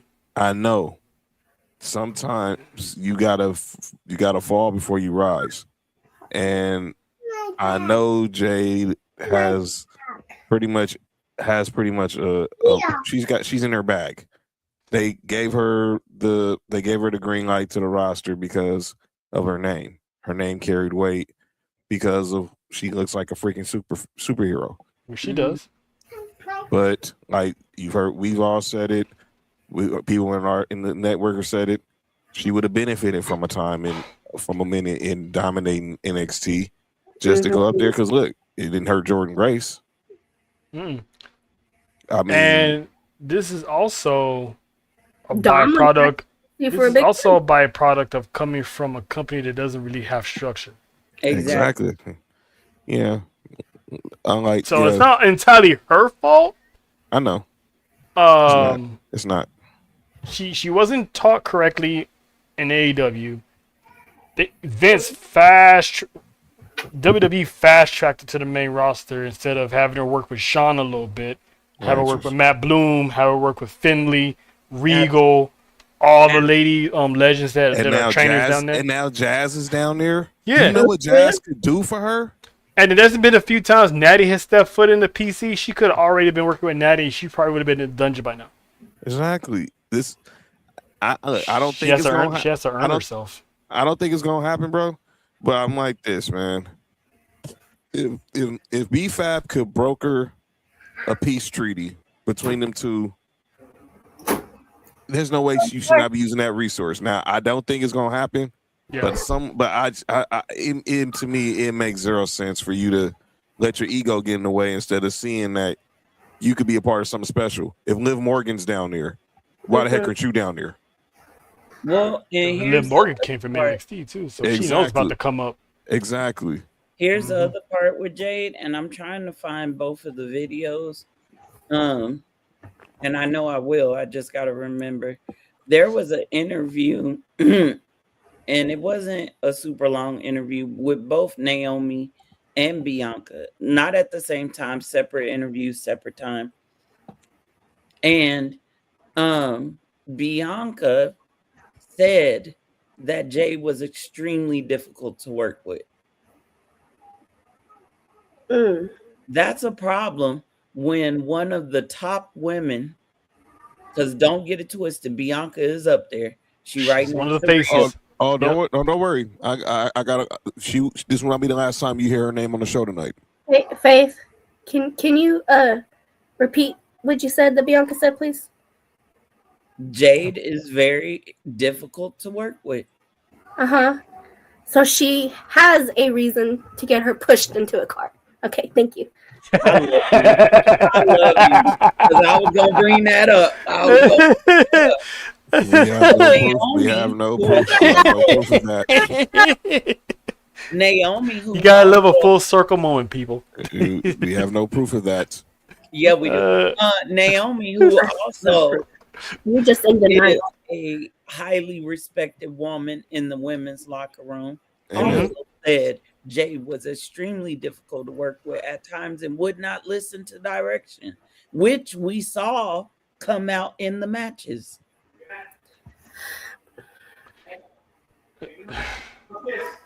I get now the persona that she's doing. You can definitely tell that it's something that she truly feels that's what she is. There are times where you truly need to humble yourself.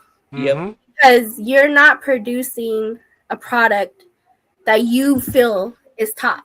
That's why no one is excited about your WrestleMania match. They had to bring Rhea Ripley in to get people excited for your WrestleMania moment.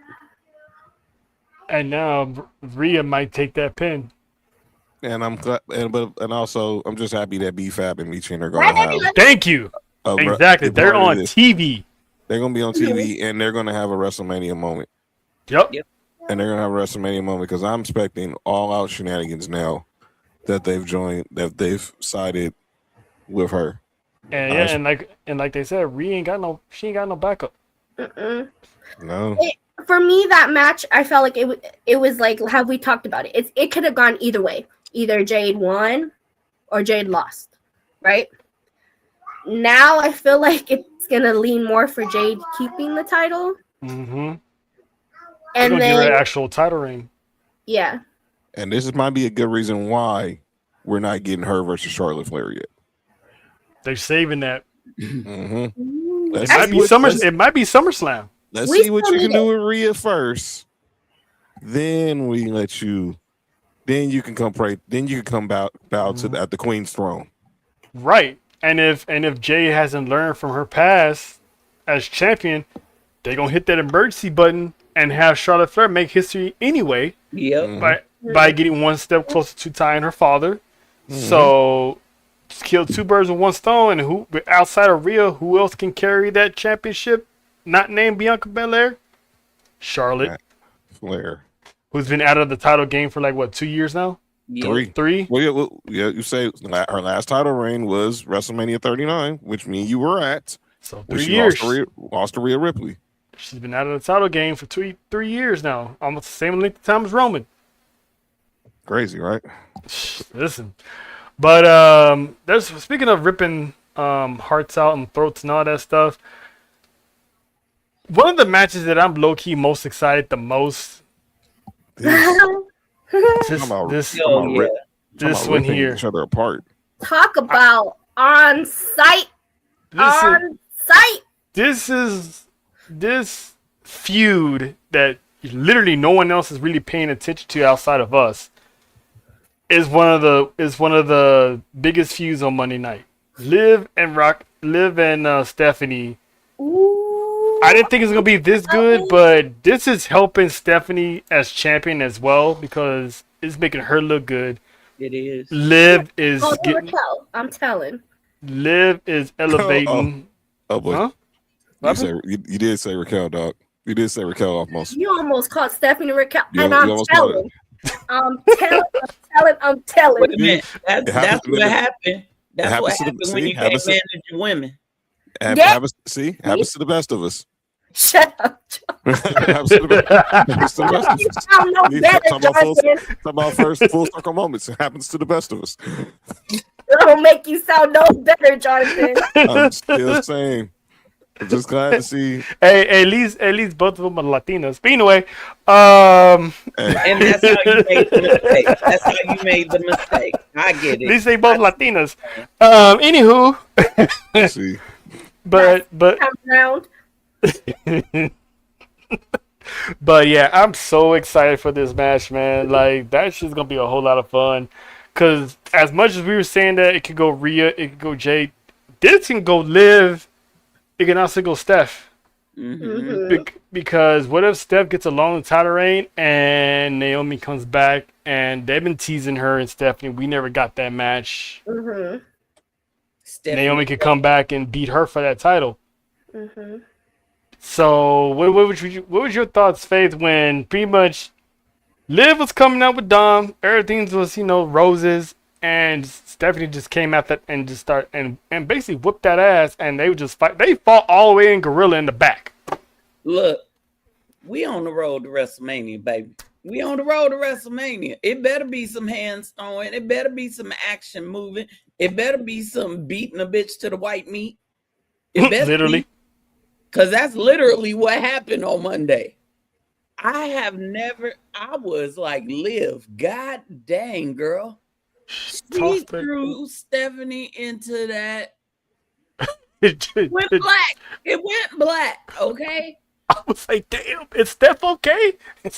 They just kept fighting. They went in a gorilla, and I had to rewatch it twice because I was like, ain't no way Liv did that. Stephanie had to be on strings or something. She threw Stephanie down that whole row of chairs. Like she was a sack of potatoes. Like she wasn't nothing. You know what flashback I had when I saw that? And that's how I love you. I love you. But the flashback I had Oh, was I know where the she's Roman going. Dominic Don't- out of the ring. Throw him out the club. She threw him out the club. Threw him out the club. Oh I no. remember. I was like, Liv, this is personal. Liv. It was that moment that me and Roman Reigns had problems. Then Stephanie came back and powerbombed. Yeah, I was like, I heard Yeah. that thud. I heard that thud from here. I was like, ugh, that looked like it hurt it. Yeah. Hey, Face. What would you say? What was Sean? What you say? He threw him out the club. Threw him out the club like. R.I.P. Uncle Phil. Shout out to Jazzy Jeff. Oh man, I was like, that boy ain't gonna be the same, and he haven't crossed Roman Reigns since. No, please he let it hasn't. stay that way. Please let it stay that way. Alright. He tried. He tried at Money in the Bank, remember? Well, no, he tried. No, Rumble. He tried at Sorry. It was at one of them I was at. And how that turned out. Shush. Exactly. But I was in my chair talking about run. I was not real excited about this until Raw on Monday. Oh, really? Really? I Liv, yeah, great in the ring. Stephanie, great in the ring. I was looking for that it moment. We, like I said, we're on the road to WrestleMania. Mm-hmm. That little segment where Stephanie was cussing Liv out, I was like, ooh, this is good. But you want that it moment on the road to WrestleMania. That moment that defines that match. For example, Jay and Gunther. That build was dry as a 90-year-old virgin, just dry. It was just dry and crusted. Okay, it was dry and crusted. But until Jimmy got busted open and that whole thing happened, and that was that it moment. Mm-hmm. What happened on Monday for me with Liv and Stephanie, that was a beautiful it moment. That was definitely on site. I'm not gonna lie, I agree, because again, we got to that point where she won, and then she's deciding, she's talking shit, she's doing this. So they did their talking. Now again, like I said, it's on site. Right. It's on site. And that's all we're gonna get until then. You know who's having too much fun in this segment outside of me? This mofo. This dude. Yeah, he is. How? He always finds his way in the greatest compromising positions of all of any man. Like Becky did it. In that position. Listen, Becky slapped the hell out of him. Like this like he had arms all over Steph. That man's left side is numb. I know it's numb. Because that's where they go every time. It's his left side. Like, he must have said that was his best side or something. But Trell, I see what you're saying too. No, but having too much fun. Too much fun. They always too much fun. go after Dom. Them women always putting their hands on Dom. That's because he's dirty Dom. They get entrenched by that mullet and that mustache. I'm not gonna say. They don't know what to do. They smell that Pantene Pro V and that cocoa butter, that shea butter that's all on his skin, and it's soft. He's soft. He's soft to the touch, you know. And the hair, when you touch the hair, it just glides. They just want a little touch of that. He smell good, like for real, for real. I know he do. I ain't never met him, but I know. The embrace. She forgot she had a man. But anyway, Who cares?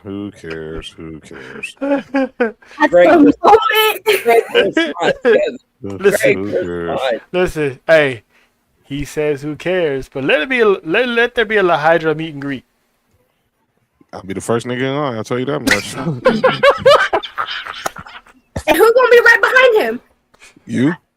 Exactly. I'll be third. Ain't I'm right. The big right three there. being live for life. Ain't right. Ain't gonna be Did no. you guys say for your birthday we're gonna do a Los Toxicas theme? Like, Don't. come on now.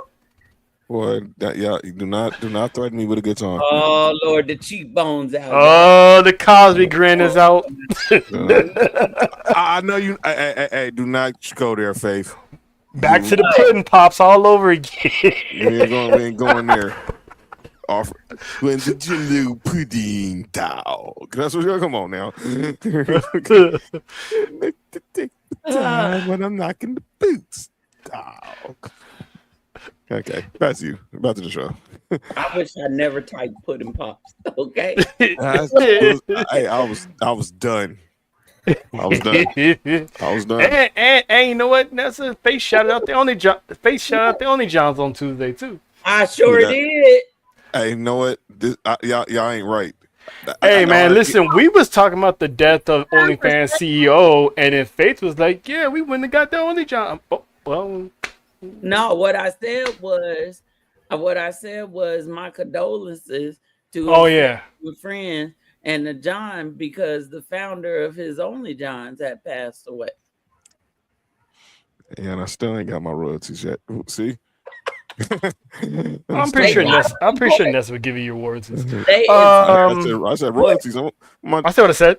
Better be in the will. Let me shut up. By the way, how you think his will? How you think his will? How you think his will? How you think his will looks?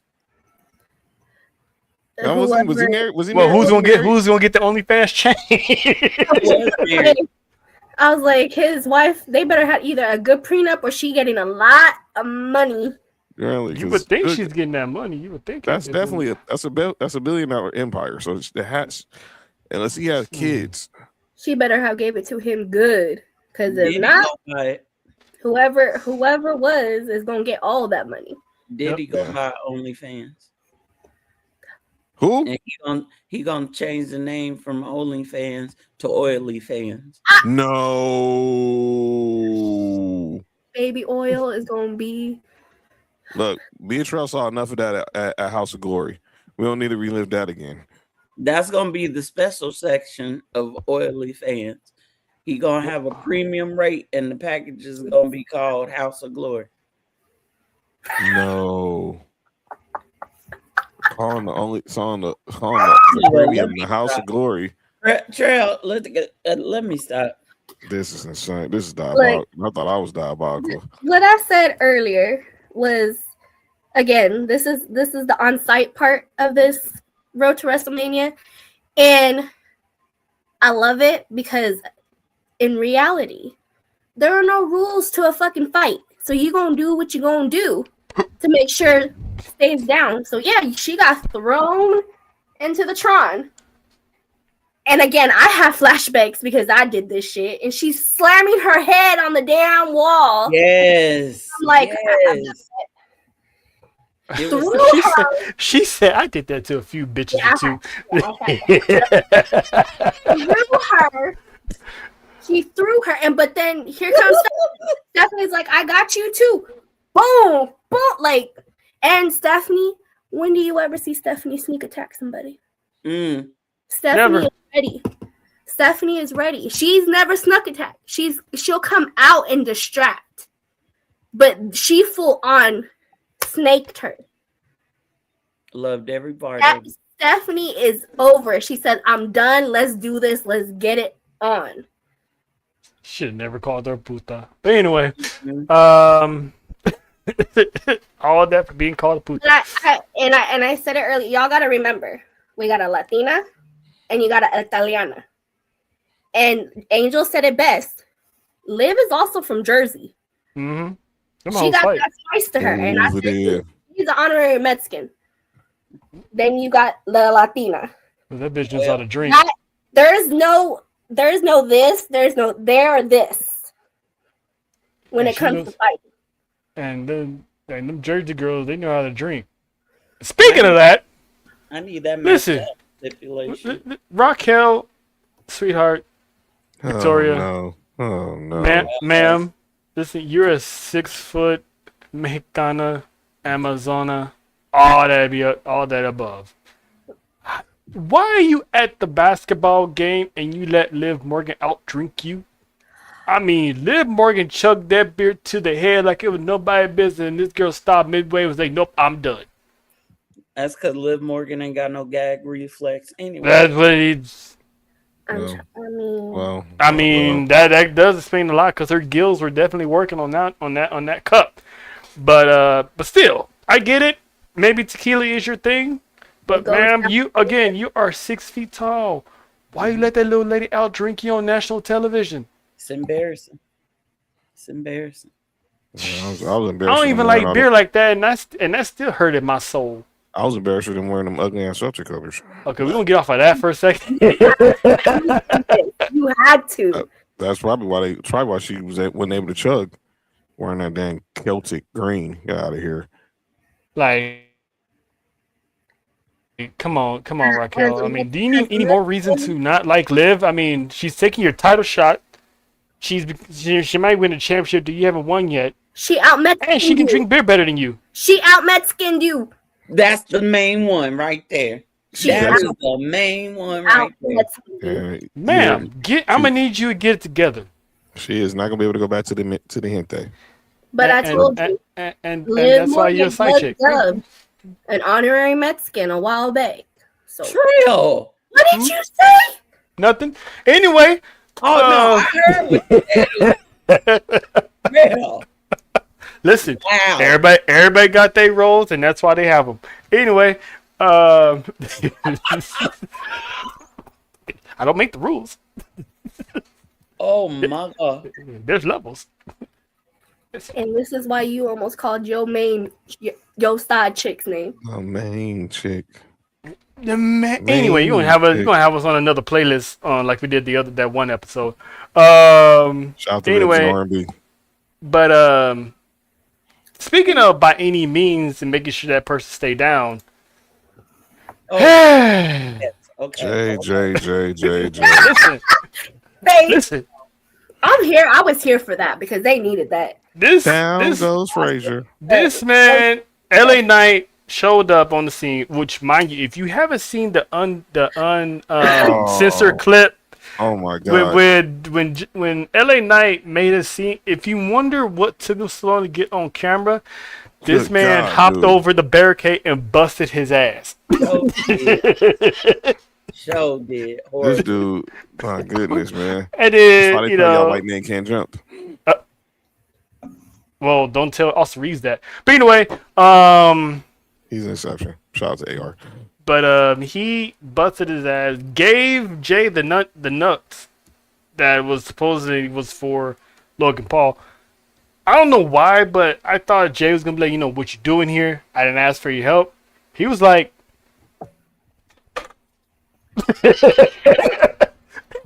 and knocked out Austin Theory.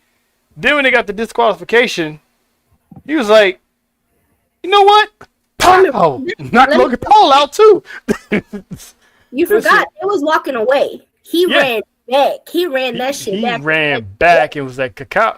Listen, Jay Uso set the tone for what would happen later on in the night. But we're finally, we always said Jay was crashing out. But we getting that right-hand man, Jay Uso, but it's still not the same right-hand man from 2021. The one that's trying to outshine Roman, trying to prove that, I love you, cousin. Let me handle this. When you're not asked to do it. Now it's like he knows his place. And he's still going to be Roman's right-hand man. Because the man was a cheerleader. He became a cheerleader later on that night. As well. When, the man got. When I heard him call him by Joe. That caught me off guard right there. That was what got me. Hold up. Let's back it up real quick. Mm-hmm. You said he knows his place. Are you sure he knows his place? Because it didn't look like he knew his place. Listen to what I'm saying. He knows his place. In his mind, you know, he's still gonna be thinking Again, like he's Roman. So he's still gonna have his own agenda. I still think the man's still gonna have his own agenda no matter what. I was like, But we don't know nobody's place yeah, right now. He walked out there talking about fuck them tag titles, and I want that. Let's get this match right now. you think where's Roman? He's not even here, but I'm here. I was like, wow, you still that part of Jay is still there. I mean, he's letting his emotions get the best of him. But I love how when Roman came out, it wasn't the usual, you know, get your ass out of my ring. He's like, I'm gonna say as respectfully as I can. Get your brother, get out my ring. Y'all had y'all tag team match. This is me. This is me. So I would Faith, have went differently if Jimmy wasn't there. I think Jay still would have left. But then Punk would have said something and Jay still would have turned right around and said F all that and still would have went for Punk. Even his big brother can't stop him. CM Punk played his part beautifully. He did perfectly. When he saw everyone coming out, he had that big smile like, yep, this is all coming to plan. Like, you guys are just proving my point. Mm-hmm. Can't do this on your own. But at the end of the day, Roman's going to do it on his own. Faith? Okay, I was waiting patiently. Patiently waiting for a track to explode on. So Dale did. I'll start with the knockout. Theory, feel bad for you. Logan Paul, you deserve that. That is payback from like 3-4 years ago Mm-hmm. when Logan Paul knocked Jay out. Mm-hmm. Jay ain't never forgot. He hit, if you go back and He watch hit him that, harder than he hit Theory. he hit Logan. He said he went back to his ancestors and came with that hit. I'm gonna say this: a couple things that y'all hit on. Yeah, Jay's crashing out. Yeah, it looks like he's the right hand man. Yes, not the right hand man of Days of Old. None of the bloodline is going to be the bloodline of Days of Old. Yeah, Jay didn't listen to Jimmy. Yeah, Jay went after Punk. Yeah, Jay said, "Where's Roman? He ain't out here, but I am." Yeah, Jay said, "You know, I don't give a damn about the tag titles." Number one, he didn't give a damn about them tag titles at that time because Punk, as y'all said, played it beautifully. He dangled. Let me go back. Everything that happened to Punk that night was pre-planned. It was pre-planned. It was strategy. He knew he was going to get his ass whooped. No. It was pre-planned by a member of the family. Oh. Talk about the family. It was pre-planned by Jimmy Uso. You want the proof? Let me give you the proof.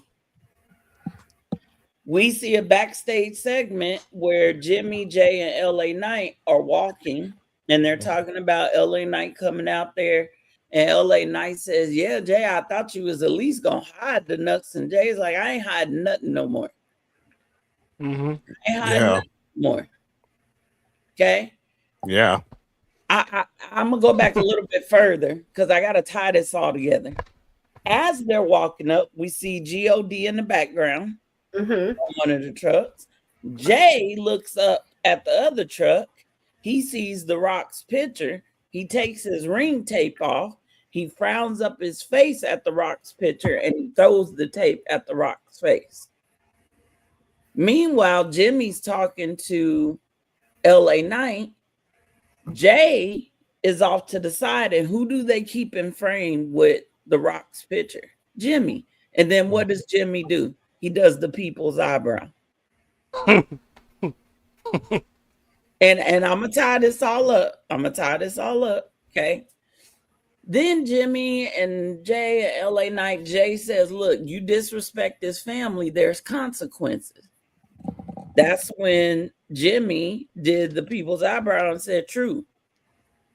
LA Knights being there goes back to the week before, where LA Knight said, "If y'all trying to bring back the bloodline, I can't let that happen." So what's the best way for LA Knight to try to keep track on that? Act like he's helping them, right? Mm-hmm. Like, did you notice he hit the eyebrow too? So, but he doing that because he trolling, because they say he's the White Rock or whatever. Yeah, that's what's funny. And he's smart. What did Jimmy, before Jimmy walked off, what did Jimmy tell Knight? He said, just like Punk's gonna find out tonight, you don't, or I mind how you talk when you speak about our family. Jimmy knew Punk was getting packed up because it was already planned. Why say that to LA Knight? Just like Punk's gonna find out. It was already pre-planned. And Jimmy, I believe, is the one that pre-planned it. Then you go out to the ring, you have that whole segment, that whole interaction. Then we get to see Jimmy come in the ring and tell his brother, yo, keep your head cool. When your head ain't cool, you get emotional, you do stuff, you see red. He's like, I know what this food did, but let the OTC handle him. You're fucking up the plan. So Jimmy's giving wisdom to LA Knight by telling him, if you don't want to be like Punk, mind what you say about my family. Right before Punk went out to the ring, we see Jimmy again, right? Mm-hmm. Jimmy tells Punk, hey, heads up, I'd mind what you say. My brother's on a warpath. Yep. He then gave wisdom again. Jimmy goes out to the ring, tells his brother, hey, you got to cool down. When you don't, you see red, you go crazy. Let the OTC handle this fool at Mania. Jimmy, third time, gives wisdom. Roman comes out. Roman tells him, hey, get your brother, get out the ring. Get out my ring. Jimmy's like, okay, cool. Punk knew what he was doing. He pushed Jay's button because the whole time that Punk was cutting his promo, who was he dogging on? Jay. Mm-hmm. Jay goes over. He gets hands put on him. Jimmy goes over. He gets hands put on him. And split second, Roman punches Punk in the back of the head. We see Jimmy get Jay out the ring. They waiting on Roman. I don't know if y'all heard what Jimmy said while they were standing outside that ring. Jimmy said, yeah, Oos, come on. Wait till Mania. That's the fourth time in that night that Jimmy has tried to give wisdom and advice and advise the people in his family and the outsiders on what to do and what not to do. Then we hear Jay say, hey, Joe. And everybody was threw off when he said Joe. He said, you know what to do. You know what to do. Get him. Get him. And Roman immediately responded with a devastating ass spear to Punk. And everybody's like, oh, Jay's about to be the next tribal chief. Jay told Roman what to do. Jay, no, Jay ain't about to be the next tribal chief.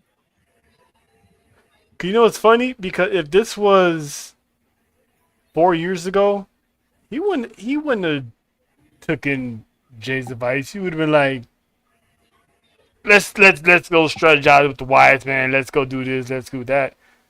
This one is like, you know what, Jay, you right. I'm gonna get this fool. Why would Roman react so strongly to Jay saying that? Now it's family first. Now it's like it's family first. It's like there's no ifs, ands, or buts about it anymore. There's no code. There's no nothing.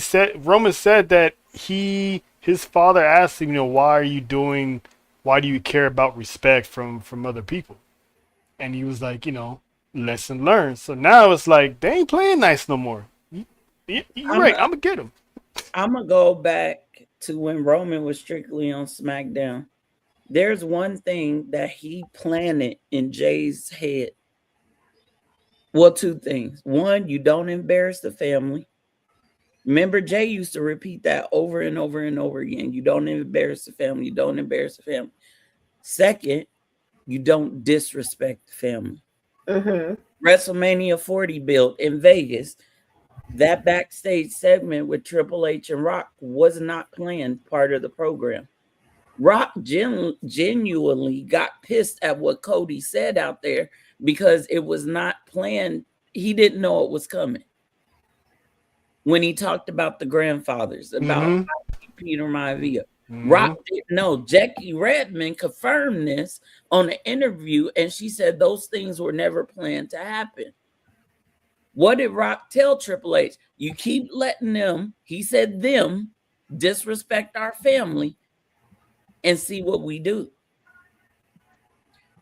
What I'm saying is, y'all, this ain't about championships no more.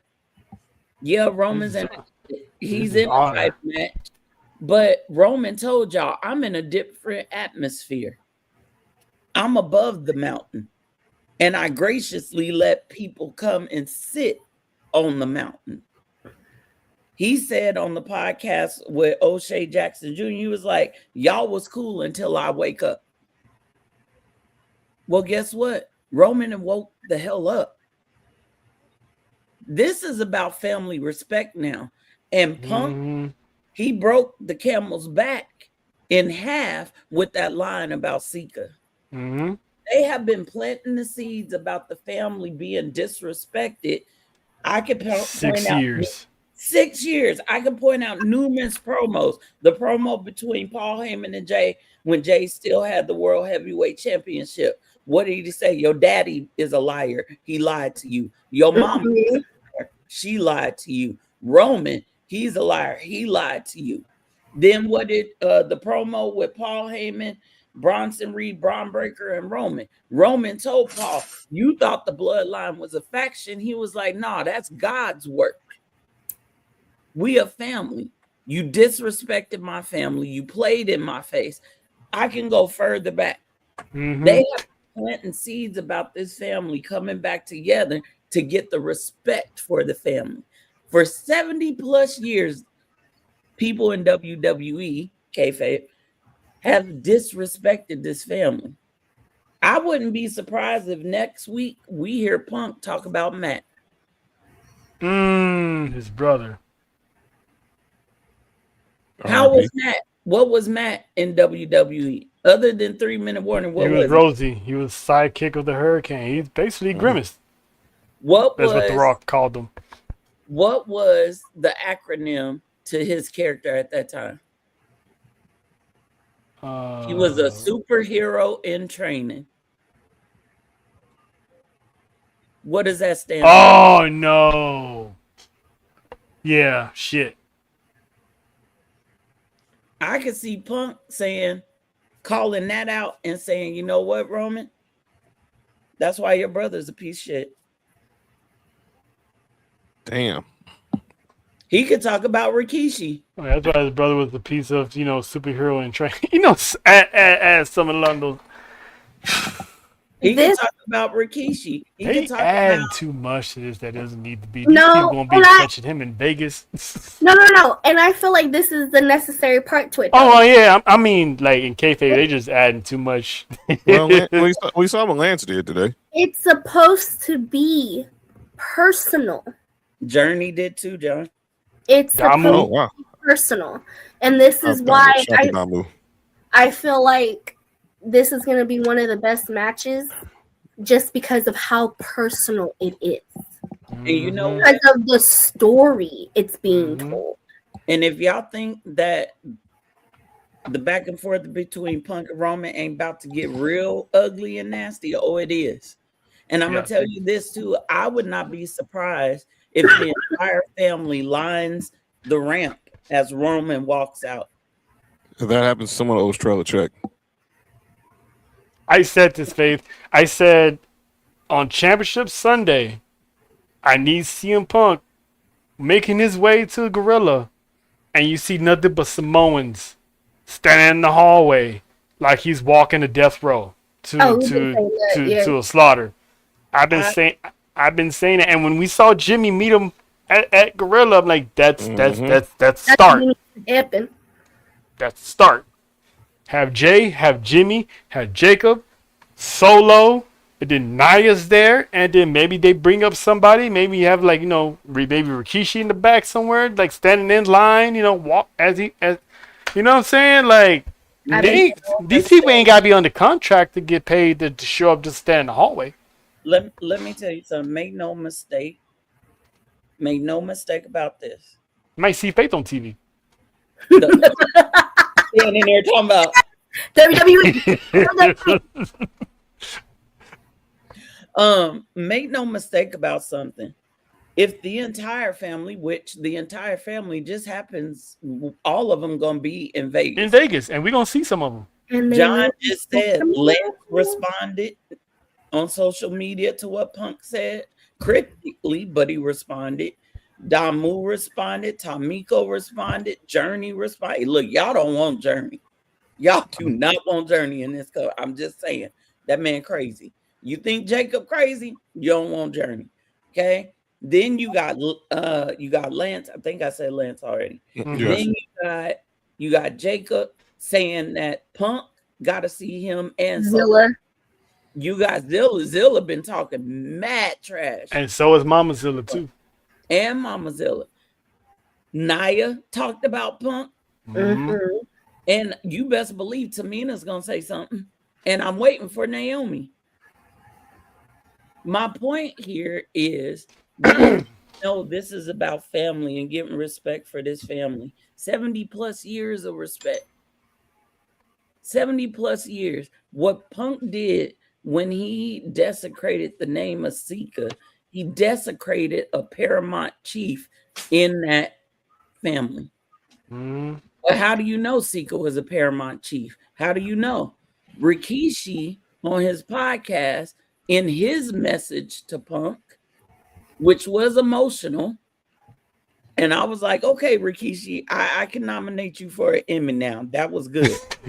That was better than I did it for The Rock. Okay. Rikishi did it for The Rock. He said, "Oh, shut your mouth, you tongue wearing fatty." Go ahead. He said, "Why'd you do it? Our family known you for years. We respect you. Why did you do it? For some cheap heat?" He said, "You took my uncle's name. You took the paramount chief of this family and you ran it into the ground for a cheap pop." And he said, "And you think that the family's not going to answer the call that was sent out?" There's only one status that can send out a call like that. And that's another paramount chief. When Sika passed away, Roman Reigns took the reins. I seen the clip of him at the funeral. He's the guy now. He's the guy now. There's a clip of him at the podium. He is wearing 3 different kinds of ulafalas. Okay. Here's the thing. Just because you're related to the paramount chief doesn't mean that you automatically become paramount chief. The family has to choose you. And I guarantee you the family has chosen him because everybody that's responded verbally has said one thing. He said, "But we ain't going to touch you. We're going to let Roman deal with you." That leads me to something else. Back to that picture of The Rock on the truck and Jimmy. This is after Mania. A little bit further down the line. Give y'all a little something here. Jimmy is going to play a pivotal role. And not in the way that people think. I think that Jimmy is going to choose The Rock side. I'm telling y'all right now, the final boss is coming back. I'm telling you right now. Say what you want, John. I know you got to see it to believe it. But let me tell you why. Him and his Brazilian bundles. The hierarchy right now, Roman is above Rock. That's not good. And ain't The Rock a chief? Roman is a paramount chief, and guess what? The family chose him for that. They didn't choose Rock. They didn't even choose Rock to be High Chief Sayuli. Somebody else did. So the family hasn't chosen Rock. Why? Why aren't they? Why are they not hyping up the Rock like they do Roman? Have y'all ever thought about that? This family really, they pay no acknowledgement to Rock. You didn't heard Jay and Jimmy crack jokes about the Rock. Jay said, "I can't smell what he cook. He can't cook no way." No, that's funny. Okay, what I'm getting at here, that's how you open the door to Rock's return. If all family members show up at Mania and they support Roman as he walks out to deal with Punk, who just desecrated the name of their paramount chief, that's the family choosing Roman to be paramount chief. The Rock ain't gonna stand for that. The Vital Boss ain't gonna stand for that shit. All I'm saying is this Roman is not tribal chief. If you look at his new gear, do you see tribal chief anywhere on there? Nope. Do you see OTC anywhere on his new merch? His WrestleMania shirt came out, but that's a WrestleMania shirt. I'm talking about his new shirt that he was wearing. It does not say OTC. It does not make reference to OTC because this ain't the tribal chief. This is the paramount chief. Jay, he's not the right-hand man anymore. Jay is about to be what they call Tula Fale. He is going to be an order chief. He is going to speak for Roman when Roman's not there. He's going to negotiate on Roman's behalf when he's not there. OTC 1 meet OTC 2. Okay, but that does not make Jay the tribal chief. Rock is going to need somebody as well. He's going to need an order to speak on his behalf. He's going to need somebody to negotiate on his behalf. That's where you get Jimmy. It's going to be Jimmy. Because at times you can still see Jimmy is still a little uncomfortable that, you know, he can sense that Roman is coming. And he didn't, that was the reason why he left the bloodline in the first place, because he didn't like how Roman was doing things. And now, yes, he's still sticking for his family because it's family, but at the same time, it's like, who's the one person in this family that has been questioning Roman since they came back to the family? Jimmy. Mm-hmm. He questioned Roman when he came back in Thunderdome, and he's still doing it to this day. Can I go back to that question that you asked Trout earlier about why is it such a problem to be like Roman?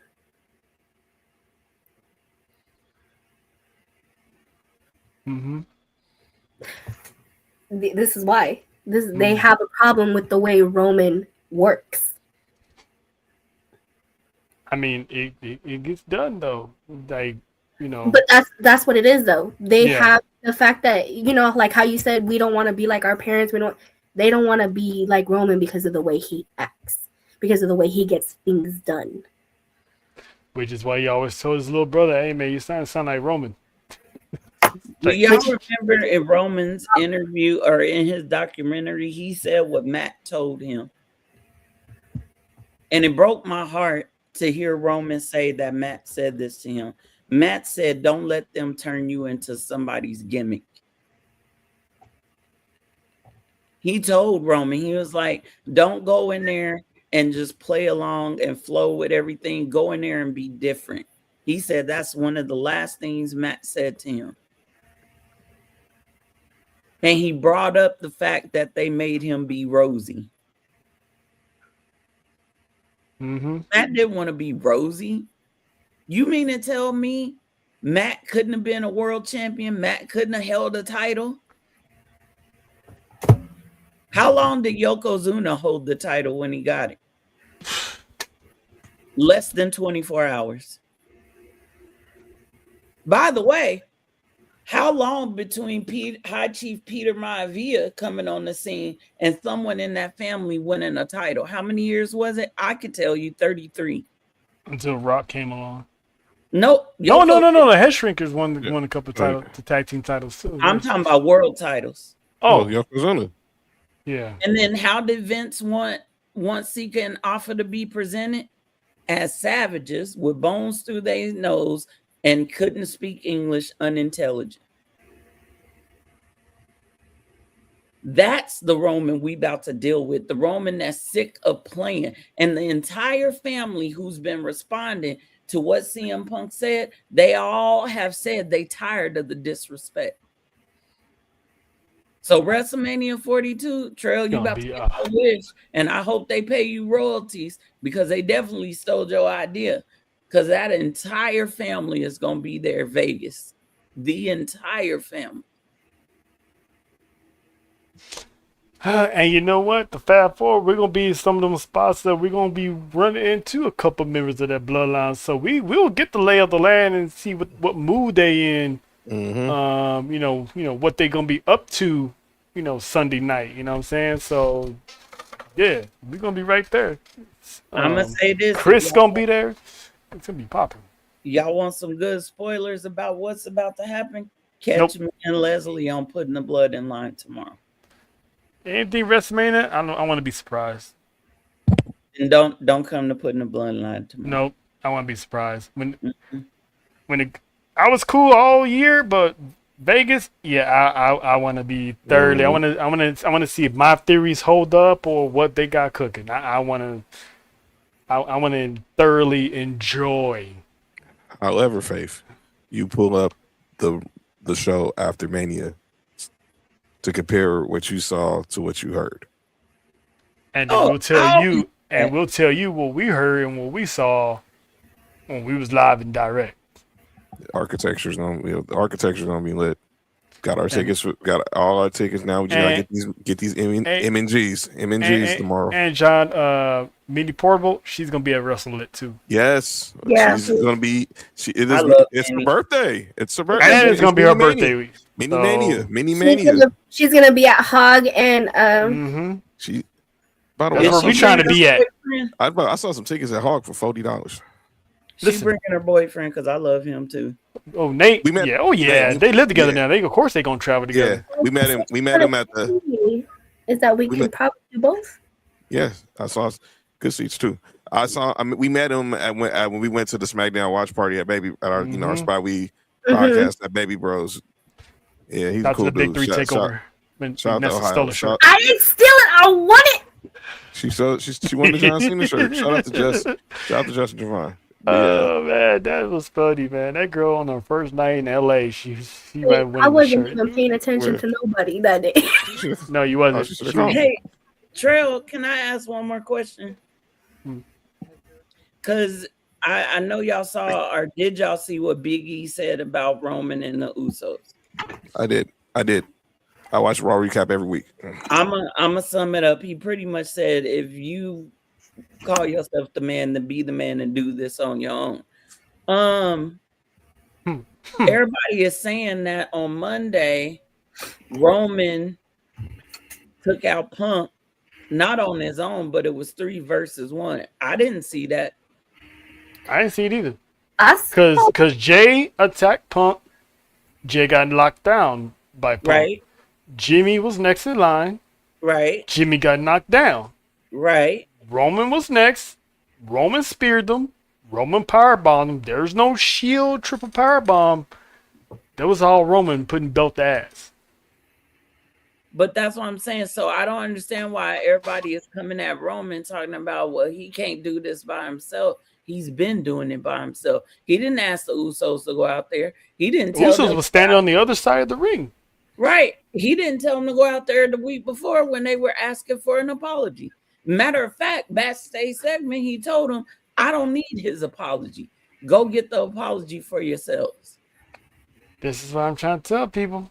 That's what I was saying. CM Punk is not getting it. He's painting the narrative because that's all you can see. But it's like Roman's been doing it since he came back after losing everything. he's been on his own. Like we mentioned that one time when they was in, what was it Paris? When he told me he didn't want to see him till Christmas. Clash in Paris. He No. was on his own arc. Mhm.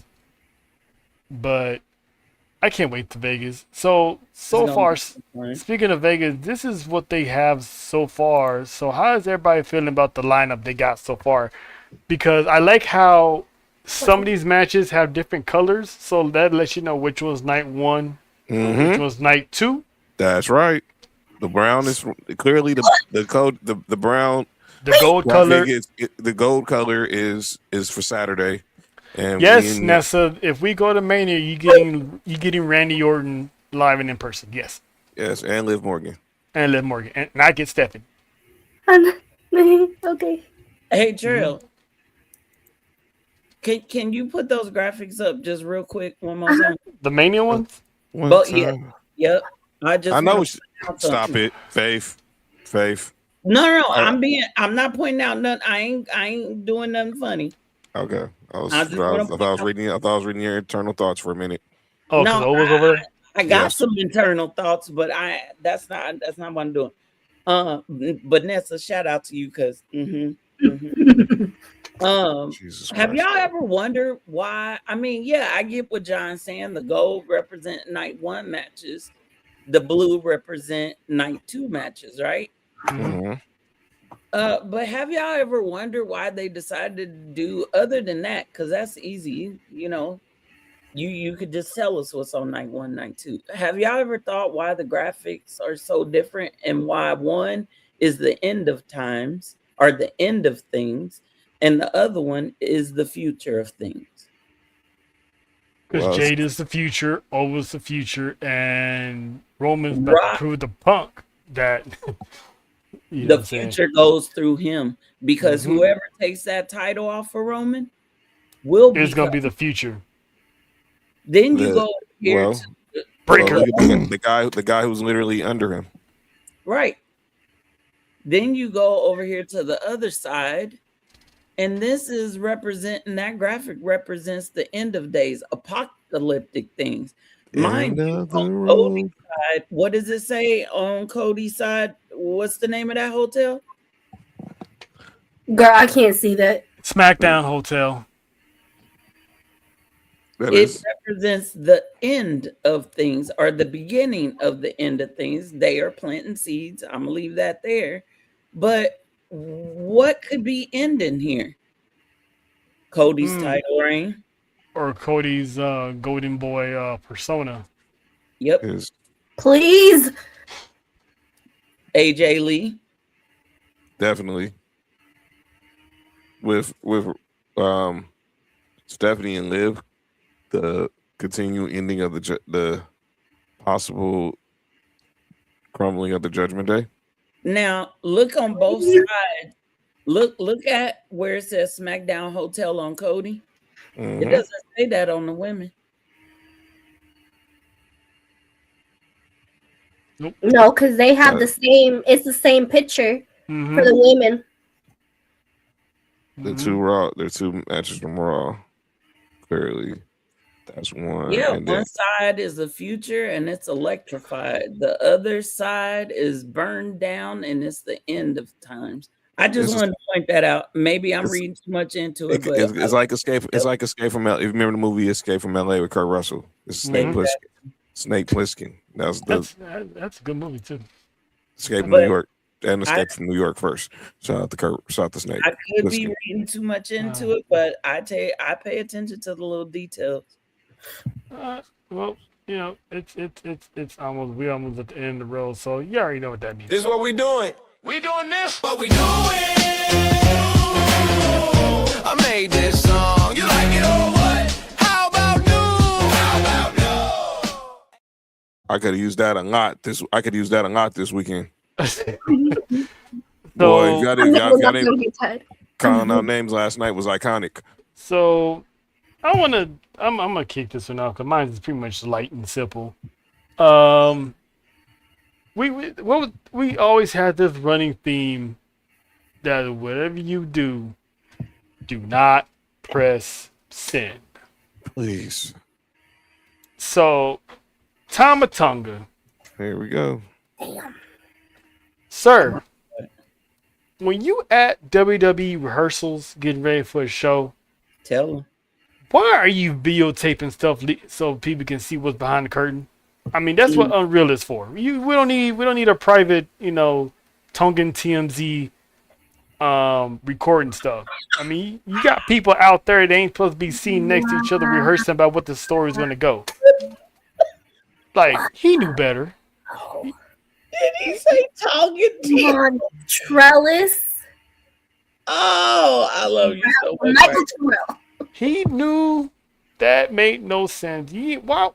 And this is not the first time he's done this. When they went over there to Saudi, he was literally had a camera out, took a photo, and you can see Miss Iguana literally sitting there behind him with no makeup on. Basically telling people, hey, Miss Iguana's in the Royal Rumble. Nobody knew. Mm-hmm. Nobody was supposed to know that. You ruining shit, fool. Like, what if it didn't happen? But what if Zilla was in the building and they was rehearsing something, and he recording, and you see Zilla Fatu standing there next to Jacob? Like, boo, what do you do? Put the camera away, bro. Put the camera away. I mean, he got fined. Luckily, that's all he did. That's all he got. He said that he knew better, and he learned. So hopefully he does learn, because he's a key role in what's to come in 2026. And I want the man to get pushed. I want him to get pushed successfully, because the man deserves it. He's a beast. And he's starting to smell. And he's starting to smell Solo's BS. I think he always smells Solo's BS. He just tolerated it. And now he's bringing up the R word too. So stop doing dumb shit. Please. I'm gonna save John for last, because John's pretty good. Oh boy. Faith, Yes. you got one? For what we doing? Yes, ma'am. Yeah, I do. Bully Ray. Oh yeah. Yeah, that was dumb. Can we do this together? Because that was mine. Yeah, I might as well. Tag team. Why? Tyra May, stop smiling. Mm-hmm. Like, for what? You got a problem with smiling? Do you not have a good smile? He's a New Yorker. Them people never smile. Look, let me tell you. Devon smiled all the time though. I said what I said. Let me tell you something. Just because your old grumpy, crotchety ass don't want to smile, don't mean the rest of us can't. And by the way, you only said that to two sisters. I just want to point that out. Oh boy. No, Yeah, I said what I said. And tell there are me other wrestlers that just smile and they stay smiling. Did he say that to Shiloh? Shiloh always smiling with his old dropout teeth. He always smiling. It upset me. Like Bully always saying that he's only said that to the black women. How you know Kalani wasn't smiling because she just got married? Maybe she's still on cloud 9 from that. Mm-hmm. Shout out to them. And just because they smile when they in an interview with you, don't mean they ain't gonna step in that ring and wreck a hoe. Poor thing. Have you seen her smiling in the ring? Because I don't remember her smiling. I mean, she steps into that ring and it's business. She got a game face on. Poor Thea last night. But you see how it's a problem? Because I find that a problem, not only with that, because that's the only thing that they don't say that to other men. Why are you always smiling? Why is it always that either we smile too much or we don't smile at all? They didn't even say it to other women. But Bully, you make it a point to say it to two sisters. That's what bothered me. You tell them not to smile when they in an interview, bro. They're in an interview. They probably just got done eating some biscuits and eggs, and they coming to deal with your old grumpy ass. But it would have been a problem if they would have had their bitch face on. So, Bully, do better, bro. Do better. He's old. But I know that's not a good excuse. It's not. Do better. Sir, main event. All right now. You know, I take pride in my name, my first name, Jonathan. So when you do something to ruin the Jonathan brand, and you targeting one of my favorites, Oh, geez, I you personal. targeting Watson Country, which is I Tennessee. know what he's talking about now.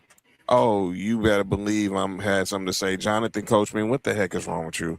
I put this in our group chat, so let me paint the picture. Jonathan Coachman, we all know, former WWE commentator, ESPN, blah, blah, blah. He has a podcast now. One he does with JD from New York. The other one he does with Vince Russo.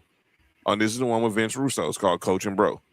He said that he got some info that possibly Bianca Belair is going to have her middle finger amputated. I got word that potentially not her hand, but she could be losing a finger. Terrible. Let me say this. You take the graphic off, Trail. Now, Trail. All right. If that is true, it's none of our business. It's none of Vince Russo's business, and it's none of yours. And this is where, and Faith's in this game, where just because you get information does not mean it always has to be shared. You can burn bridges with sources like that.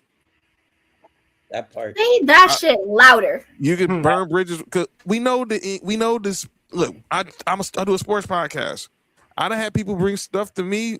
Mark done had people bring stuff to him, and we can't rely who the source is, but we take the information, and we don't. But not every information we take, we supposed to say on air. If someone told you that, and that is a serious concern, that she was possibly have to have her middle finger amputated behind what happened after all these surgeries and treatments she's having, I think the person who should have been saying that should have been Bianca Belair. I don't think Montez Ford wants to hear that his wife could possibly lose a finger. I don't think her mom and dad want to hear that their daughter possibly has to lose a finger because you got some information and you went out there cloud chasing because you on air with Vince Russo. I agree.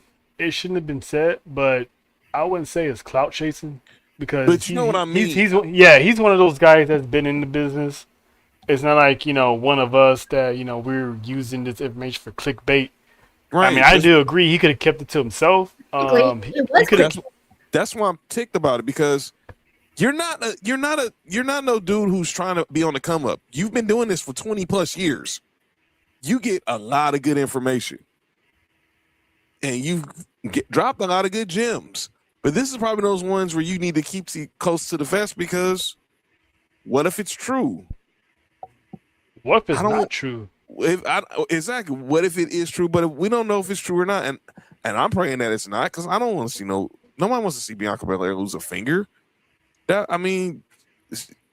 She's been gone for almost a year now, just behind this one injury. I don't think her family wants to hear that, wants to read these headlines and have to people cousins texting them out of the blue like, is Bianca finna lose a finger? You got to think about that. That's what bothered me about what Coach did. It was not the fact that he said it. He does not know how the impact of that will have on a person's family because now Bianca has to answer questions from her mom, from her dad, from Montez, and he's been there since day one, obviously, because I think that's part of the real reason also why the Street Profits haven't been on because he wants to be with his wife. And shout out to Dawkins, baby number 3 on the way.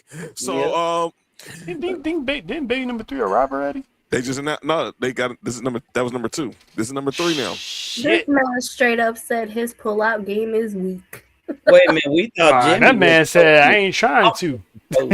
No, he literally said on Twitter, "My pull-out game is weak." Yeah. Shout out to the wife.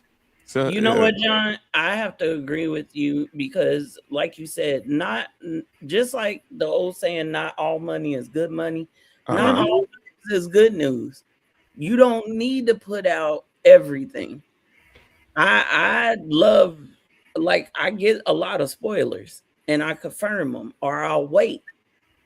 But you don't. There's some that you told us we still haven't said. True that.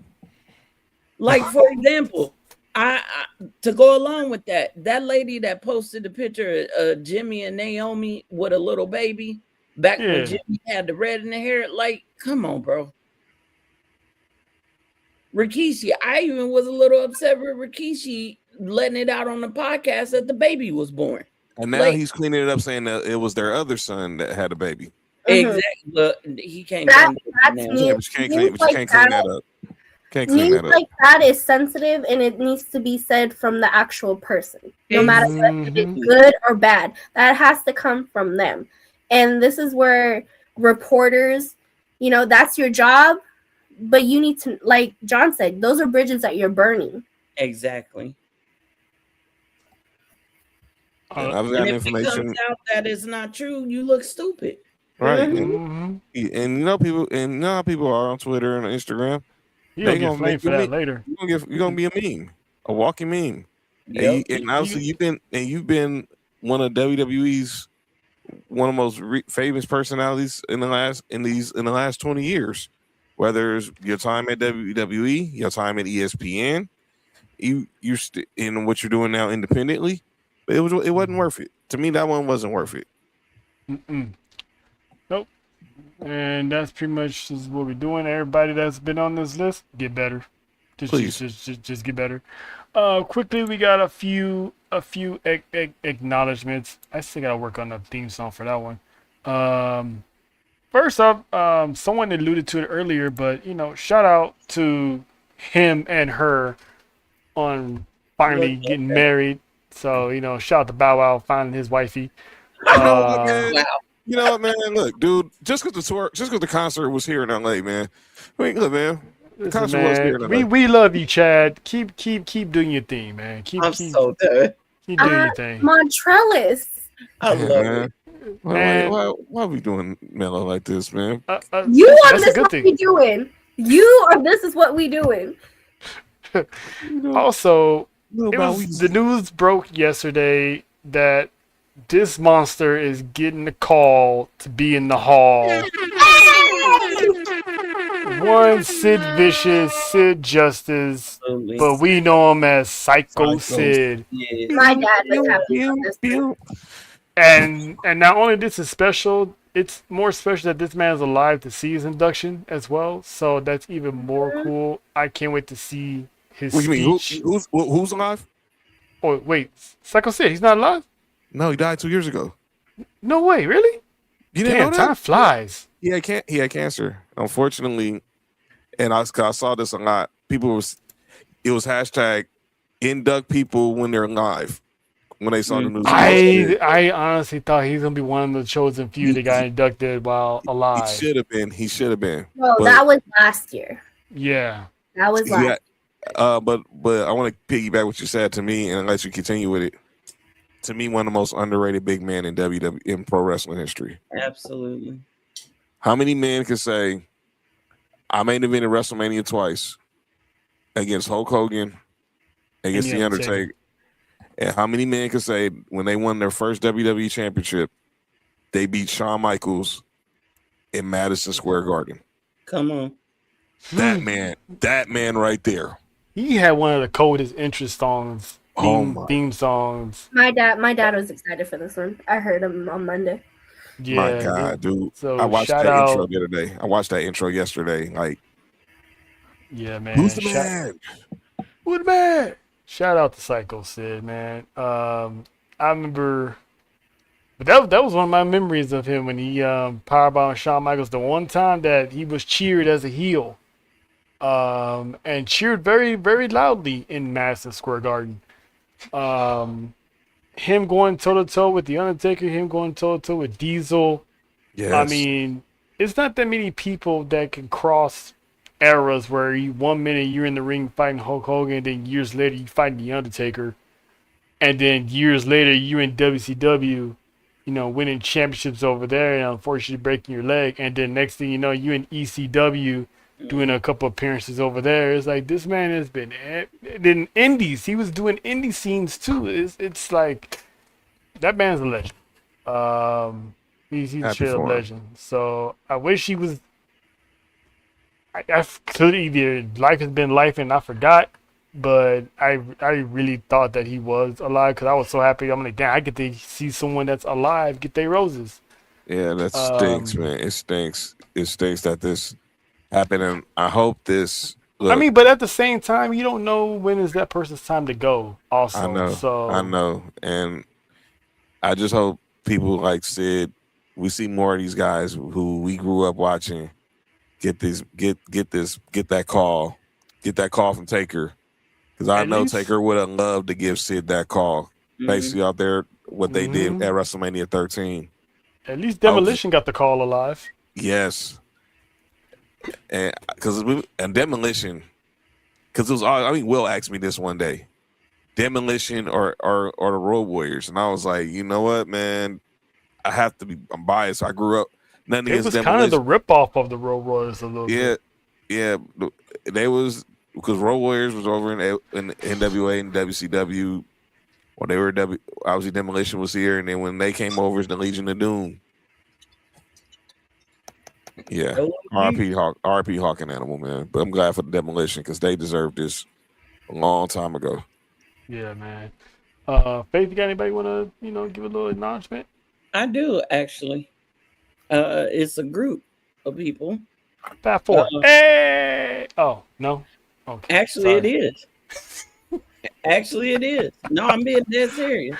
Wow, Holy Spirit. I'm just saying that's just I actually want to give acknowledgement to my fam bam, to Trail, to Nessa. Shout out to JoJo, yes, your girl. to Big Goose over here. My Big Yo, Goose over here. Y'all know what it is. Oh, I easier. want to acknowledge y'all because y'all are some of the most hard working folks. You are genuine. You don't play games about the people that you care about. You don't play games about your craft. You take it seriously. You put your all into it. You welcome people. Game recognize game. And I don't know if y'all know this, but the people that y'all interact with come out better in the end. That's And love. I'm speaking from personal experience. Damn. And y'all know where I'm coming from. Yes. Y'all know where I'm Yes. coming from. And so shout out and acknowledgement to the Fab Four, to Sports for You. Other than my girls, Leslie and Monty, Leslie PSAs and Ness, I don't know if you know, Monty changed her name to Monty Housing.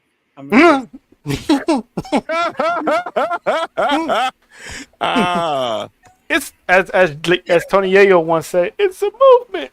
Yes. But, y'all. other Tell than y'all. them, 'cause them two women, I don't know if y'all know, but them some of the hardest working, most genuine women too. Yes. But I got to give y'all acknowledgement. Like you said, hashtag induct people, acknowledge people while you still alive and while they still alive. Yes. And I don't think my confidence would be where it is today without y'all. So I acknowledge y'all. That's Yeah, love. right That's back at you. what's Because I know sometimes I get on. I know sometimes I get on people's nerves and stuff like that, but I'll still go to bat for each and every one of the Fab Four, whether it's Nessa or it's Jean, whether it's JoJo, because I know I get on her nerves a lot, but still, there's nothing I wouldn't do for everybody here. So we appreciate that. So 3 weeks is gonna be up. 3 weeks is gonna be up. Oh boy, y'all better watch out. Yeah. We taking over the Sin City. But before we get to the game of the week, They're gonna have to deal with the both of us. and at some point you two have to deal with the both of us. Bell money. Faith, hey Faith, keep the phone Hey. on. Especially Keep the John phone gonna be by himself with us. Hey, Keep the phone on. Get to Vegas quick, dog. Because that Thursday morning, man, I'm gonna need. Hey man, hey, Faith. listen, tell you, listen, keep the phone on. Bell money. Jose gave me a shorter shift, so I'll be out of there at 10 in the morning. So I'm looking for earlier flights. So see if I can That's change good. my flight. Yeah. But if not, it'll be there around 6 when I get there. I But, got Bell I got y'all covered. Okay. Yeah, That because velvet, they that see they velvet. talking about we gotta look out for them and shit. That might be time they gotta look out for us. What the fuck? Hey, Oh, don't worry. I got family here. Call cousin. I call cousin Jeanette. I got backup in the city. Raquel is gonna be in Vegas. Stephanie Vaquera is gonna be in Vegas. I'm pretty sure Lola Vice is gonna be running around on the Vegas Strip. Oh you my got a lord. third? You Oh got no, a- that's John. That's John. Oh, That's John. okay. I know. John has 4. He claims Los Toxicas. Yeah, I do. Well, I know. Cheekbones Yeah. out again. Them cheekbones. Yeah, and I'll tell you, man, if I see Hydra or Flammer or Mascara, oh my I can't god, blame dude. you about Flamer. hey, I might have to fight you for Flamer though. Well, No, I'm gonna have never- to fight you for the Hydra for sure. Hey man, For sure. I'm just gonna say is yes. We can rock paper scissors for Flamer. pretty much. Pretty much. She can flame. She's a flaming. But I gotta we acknowledge R-Truth, man. R-Truth, man. Oh man. Wrestling got titles in his 20s, his 30s, his 40s, 40s, and and now now his he's 50s. 50s. I mean, Triple H told y'all the night Punk came back, the R-Truth was the big return. I mean, with 4 I'm just happy for him. decades and a championship in each one. Former NWA champ. Look, man. When this man goes in the Hall of Fame, 24/7 I-95 7-Eleven champ. when this man goes, it gets man for 57 times, 57 times, bro. 57 times. When he goes in, that's gonna be one that hits everybody because there's nobody who wasn't impacted by Truth. And he's gonna go in sooner than later. As soon as he retires, he's gonna be in the next Hall of Fame. I guarantee it. Yeah, because there was nobody. That whole locker room, y'all, they might run out of seats for people who want for the superstars because they want it. Because everybody's gonna be there to celebrate Truth. Because everybody loves Truth. You mean Yo. K Quick? Hey, Quick, Ron Cena. Ron Cena? And y'all know what? Shout out to Truth because he didn't even know they was winning the titles that night. No, he did. Damian Priest didn't. Oh, okay. I had the story back. Shit. No, Truth was the only one that knew. That's why Damian was like, "Wait, What? for real? And the look on Truth's face was like, I got you, didn't I, dog?" and shout out to Priest, man. Because look, man, they're like that. They're like that buddy cop. They definitely could be like a buddy cop duo, like man. Axel Foley and old boy There Yes. you go. from Beverly Hills They're Cop. they're Dan Aykroyd and Eddie Murphy in Trading Places. Know what I'm saying? Oh Lord.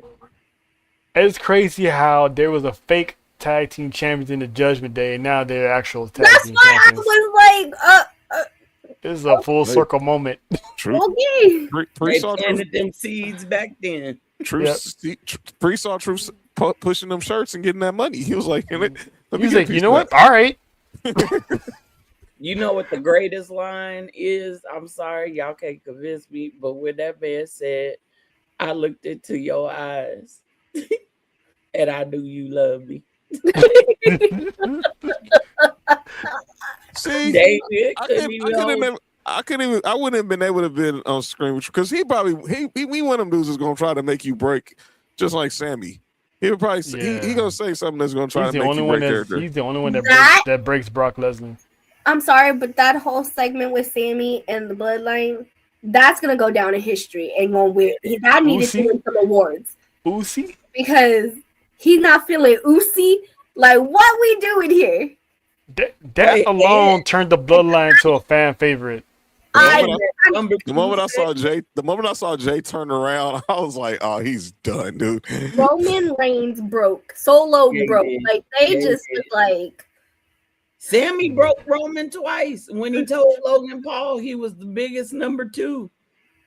And I'm gonna say this: when we was at Wale Mania in 23, She broke And him they 3 times. At that time, he was on the couch and like, I'm doing my dance. I'm in his head. I'm doing. it was definitely hard to break Solo because when the Usos were getting interviewed by the Ringer, they tried their hardest to break Solo, and he just wouldn't bite. Even they offered him a tribal chip. And Sammy just talking about some. But he broke him when he was like, my dog. My He's like, dogs, my dog. I'm right here. He even got Jay to forget that he was mad at him when they talk about Waffle House. Like, Yeah. He's like, hey, I could go put some waffle. That was woke up. He said, Jay said, Hey, before we get to the game of the week hosted by John, I always like to do like a little meme of the week.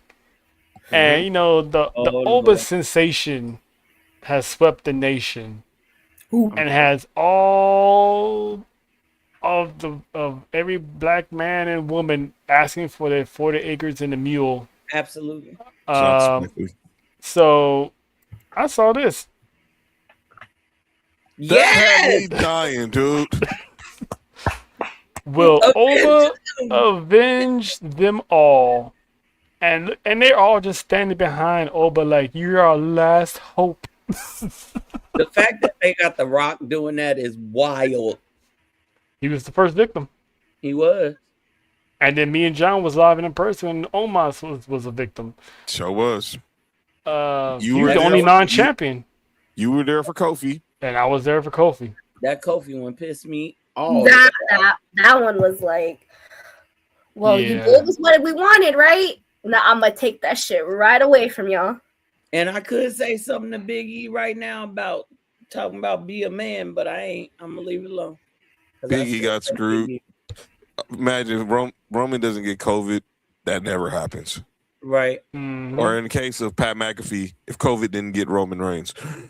True. Mhm. That was funny. He said Roman Reigns didn't get COVID. COVID got Roman Reigns.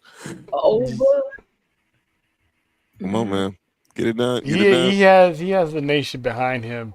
And I said this last week, Faith. Normally me and John always, telling the IWC, y'all relax, y'all doing too much, y'all over it. Let this man lose in Vegas. Me and him ain't saying a word. I ain't got nothing to say. I'm I've just been I ain't saying gonna say. this for a while, like for the past few weeks. Y'all get over the fact that Brock Lesnar is involved. It is what it is. He's here. Be happy he's about to get his ass beat. If this man don't get his ass beat, have at it. Mhm. All right. I So can what sit game there and we cry and whine and cuss and out. It's game time. Face said, move it along. They said good. Okay, it's game time because I think we know what Faith what Faith is thinking. Boy. She's trying to get her mind off of Oba. That's why she's telling me move it along. I know. Look at All my I- eyes. Y'all see how the camera come from underneath them thigh? Okay. She Look, wants to fall from grace. Joe All right, over here, she said she want uppies. She's trying to Hold climb on, that. I'll hold on to that neck. You know what? Come on, Trail. Go to All the right, let's This it's is game time. John's move. All right, it's game time, ladies and gentlemen. So this week, as we're literally now under 30 days from WrestleMania, always 3 one weeks. of the biggest 3 weeks now. There's always been one of the most trending top questions and discussions is main events, and we've seen some classic ones over the last 42 years. But the question always is asked: who is the main event of WrestleMania? So today's game, ladies and gentlemen, is who is the greatest main eventer in WrestleMania history. Oh, And here's a graphic. And what up though? Holy shit podcast. So and let me say this, they'll throw some caveats for the women. We know Becky, Ronda, and Charlotte was the first women's main event in WrestleMania 35. Mm-hmm. So if you for context, we throw in the women's matches that were the headliners, the Rhea Ripleys and Charlotte Flairs, the Becky and the Rheas, the Biancas and the Beckys, Bianca and Asuka, Ronda and Charlotte, obviously Bianca and Sasha. So we're gonna give a male main event, greatest WrestleMania main eventer of the all time on the men's side and on the women's side. So I will start with you, Mr. OTC. Who do you think is the greatest WrestleMania main eventer in men and women's history? Well, we can take Cody off the list. Thank you. Yeah, Thank you. yeah, he's not. Yeah, he's no, not because it's Cody, because he really doesn't belong there. no, he doesn't. Not with this. Yeah, Not with thank this crop. Not with this I'd say- cream of the crop. Well, Brett was only in 2 actual Well- main events. 3. You count 9. I'm telling him versus he was in 3, but technically participated in 2. Okay. Because he was in there with Yokozuna, and then he got taken out, and Hulk Hogan took his place. So he didn't really finish the match. So then it was him and Him and Yoko ran it back at Yoko 10. again. And then there was him and Shawn. So that was a good one. Roman Reigns has dominated WrestleManias. The Rock has had 5 main events, including the tag team match. Taker had the streak. And then there's Shawn. Damn, that's a tough one. I love the streak, but I'm still gonna have to go with the showstopper, Mr. WrestleMania himself, because a few of those people on Undertaker's list, some got buried 4 times, some lost twice. So it was the revolving door of the same people through the later stages of the streak. So I'm gonna go with Shawn, because Shawn put on the best performances in the main events of WrestleMania, and let's not forget the Iron Man match is like one of the best WrestleMania matches I've ever seen in my life. Our friends over at Holy Podcast, they agree with you on that. They're saying Shawn and Brett. They're saying Shawn. So let me give you context. If it's Abe or whoever's running the account, pick one person specifically you think is the greatest WrestleMania main eventer. So you could say Shawn or Brett. You could say Becky or Charlotte or Sasha. But those 2 matches are 2 of the best matches. Now, what about the ladies? I think the ladies, I think it's only one person.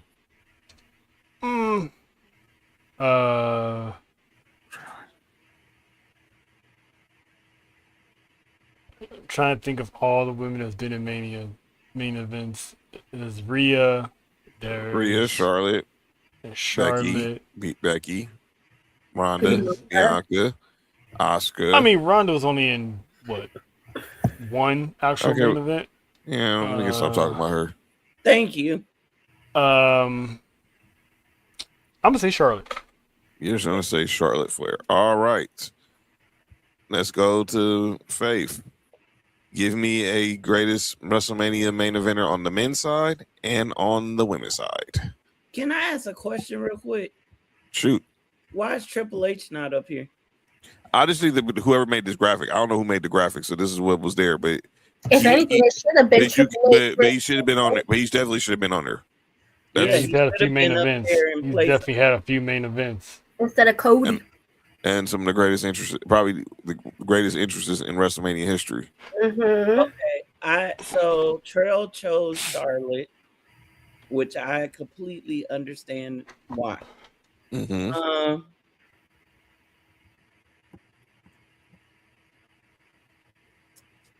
I guess I'm gonna have to choose. I'm torn.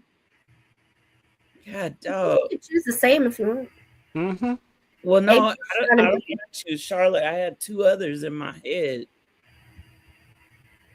Becky's an easy choice. Mm-hmm. I gotta go with Bianca. Okay. Okay. And on the male side, if I missed that one.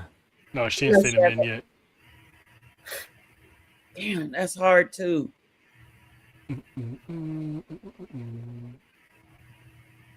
And it was funny, Brock is not even on this graphic either. Right. Or Kurt Angle. He didn't really have that many main events. Well, I just thought about that when you said Brock. That was the first person. Oh yeah. That 19. Classic. Well, Almost killed himself. okay. I want to say Shawn Michaels, but I don't want to pick the same people. So I understand. I'm gonna go with Taker. You're going to take her. I'm gonna go with Taker. Nessa? The streak got to be up there. Obviously, he's had his WrestleMania main events. Obviously, we talked about Psycho Sid earlier, him and Edge, and to me, him and Shawn, Triple H 3 times. Triple H, Was that King third Kong time Bundy. necessary? Don't King know. Kong Bundy, Mark Henry. I mean, we can go through the streak. Orton. Obviously, the streak alone speaks for AJ. itself. AJ, I mean, the streak alone from We ain't started gotta- from We ain't from got to Jake- bring up the Roman one.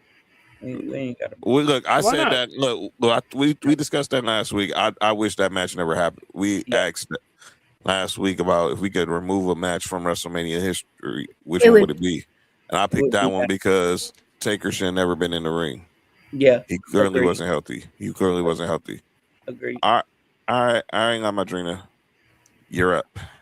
I think I know what she's going to pick on the man side, but go ahead. Well, mine was gonna be it's between Stone Cold and Undertaker. Very good. So I'm gonna go with Stone Cold.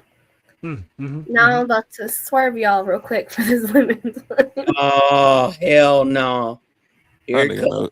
I know what she's about to pick. Somebody, please. No, because this is the fact that it's coming out of my mouth. Oh, I know what she's saying. I know who she's about to say.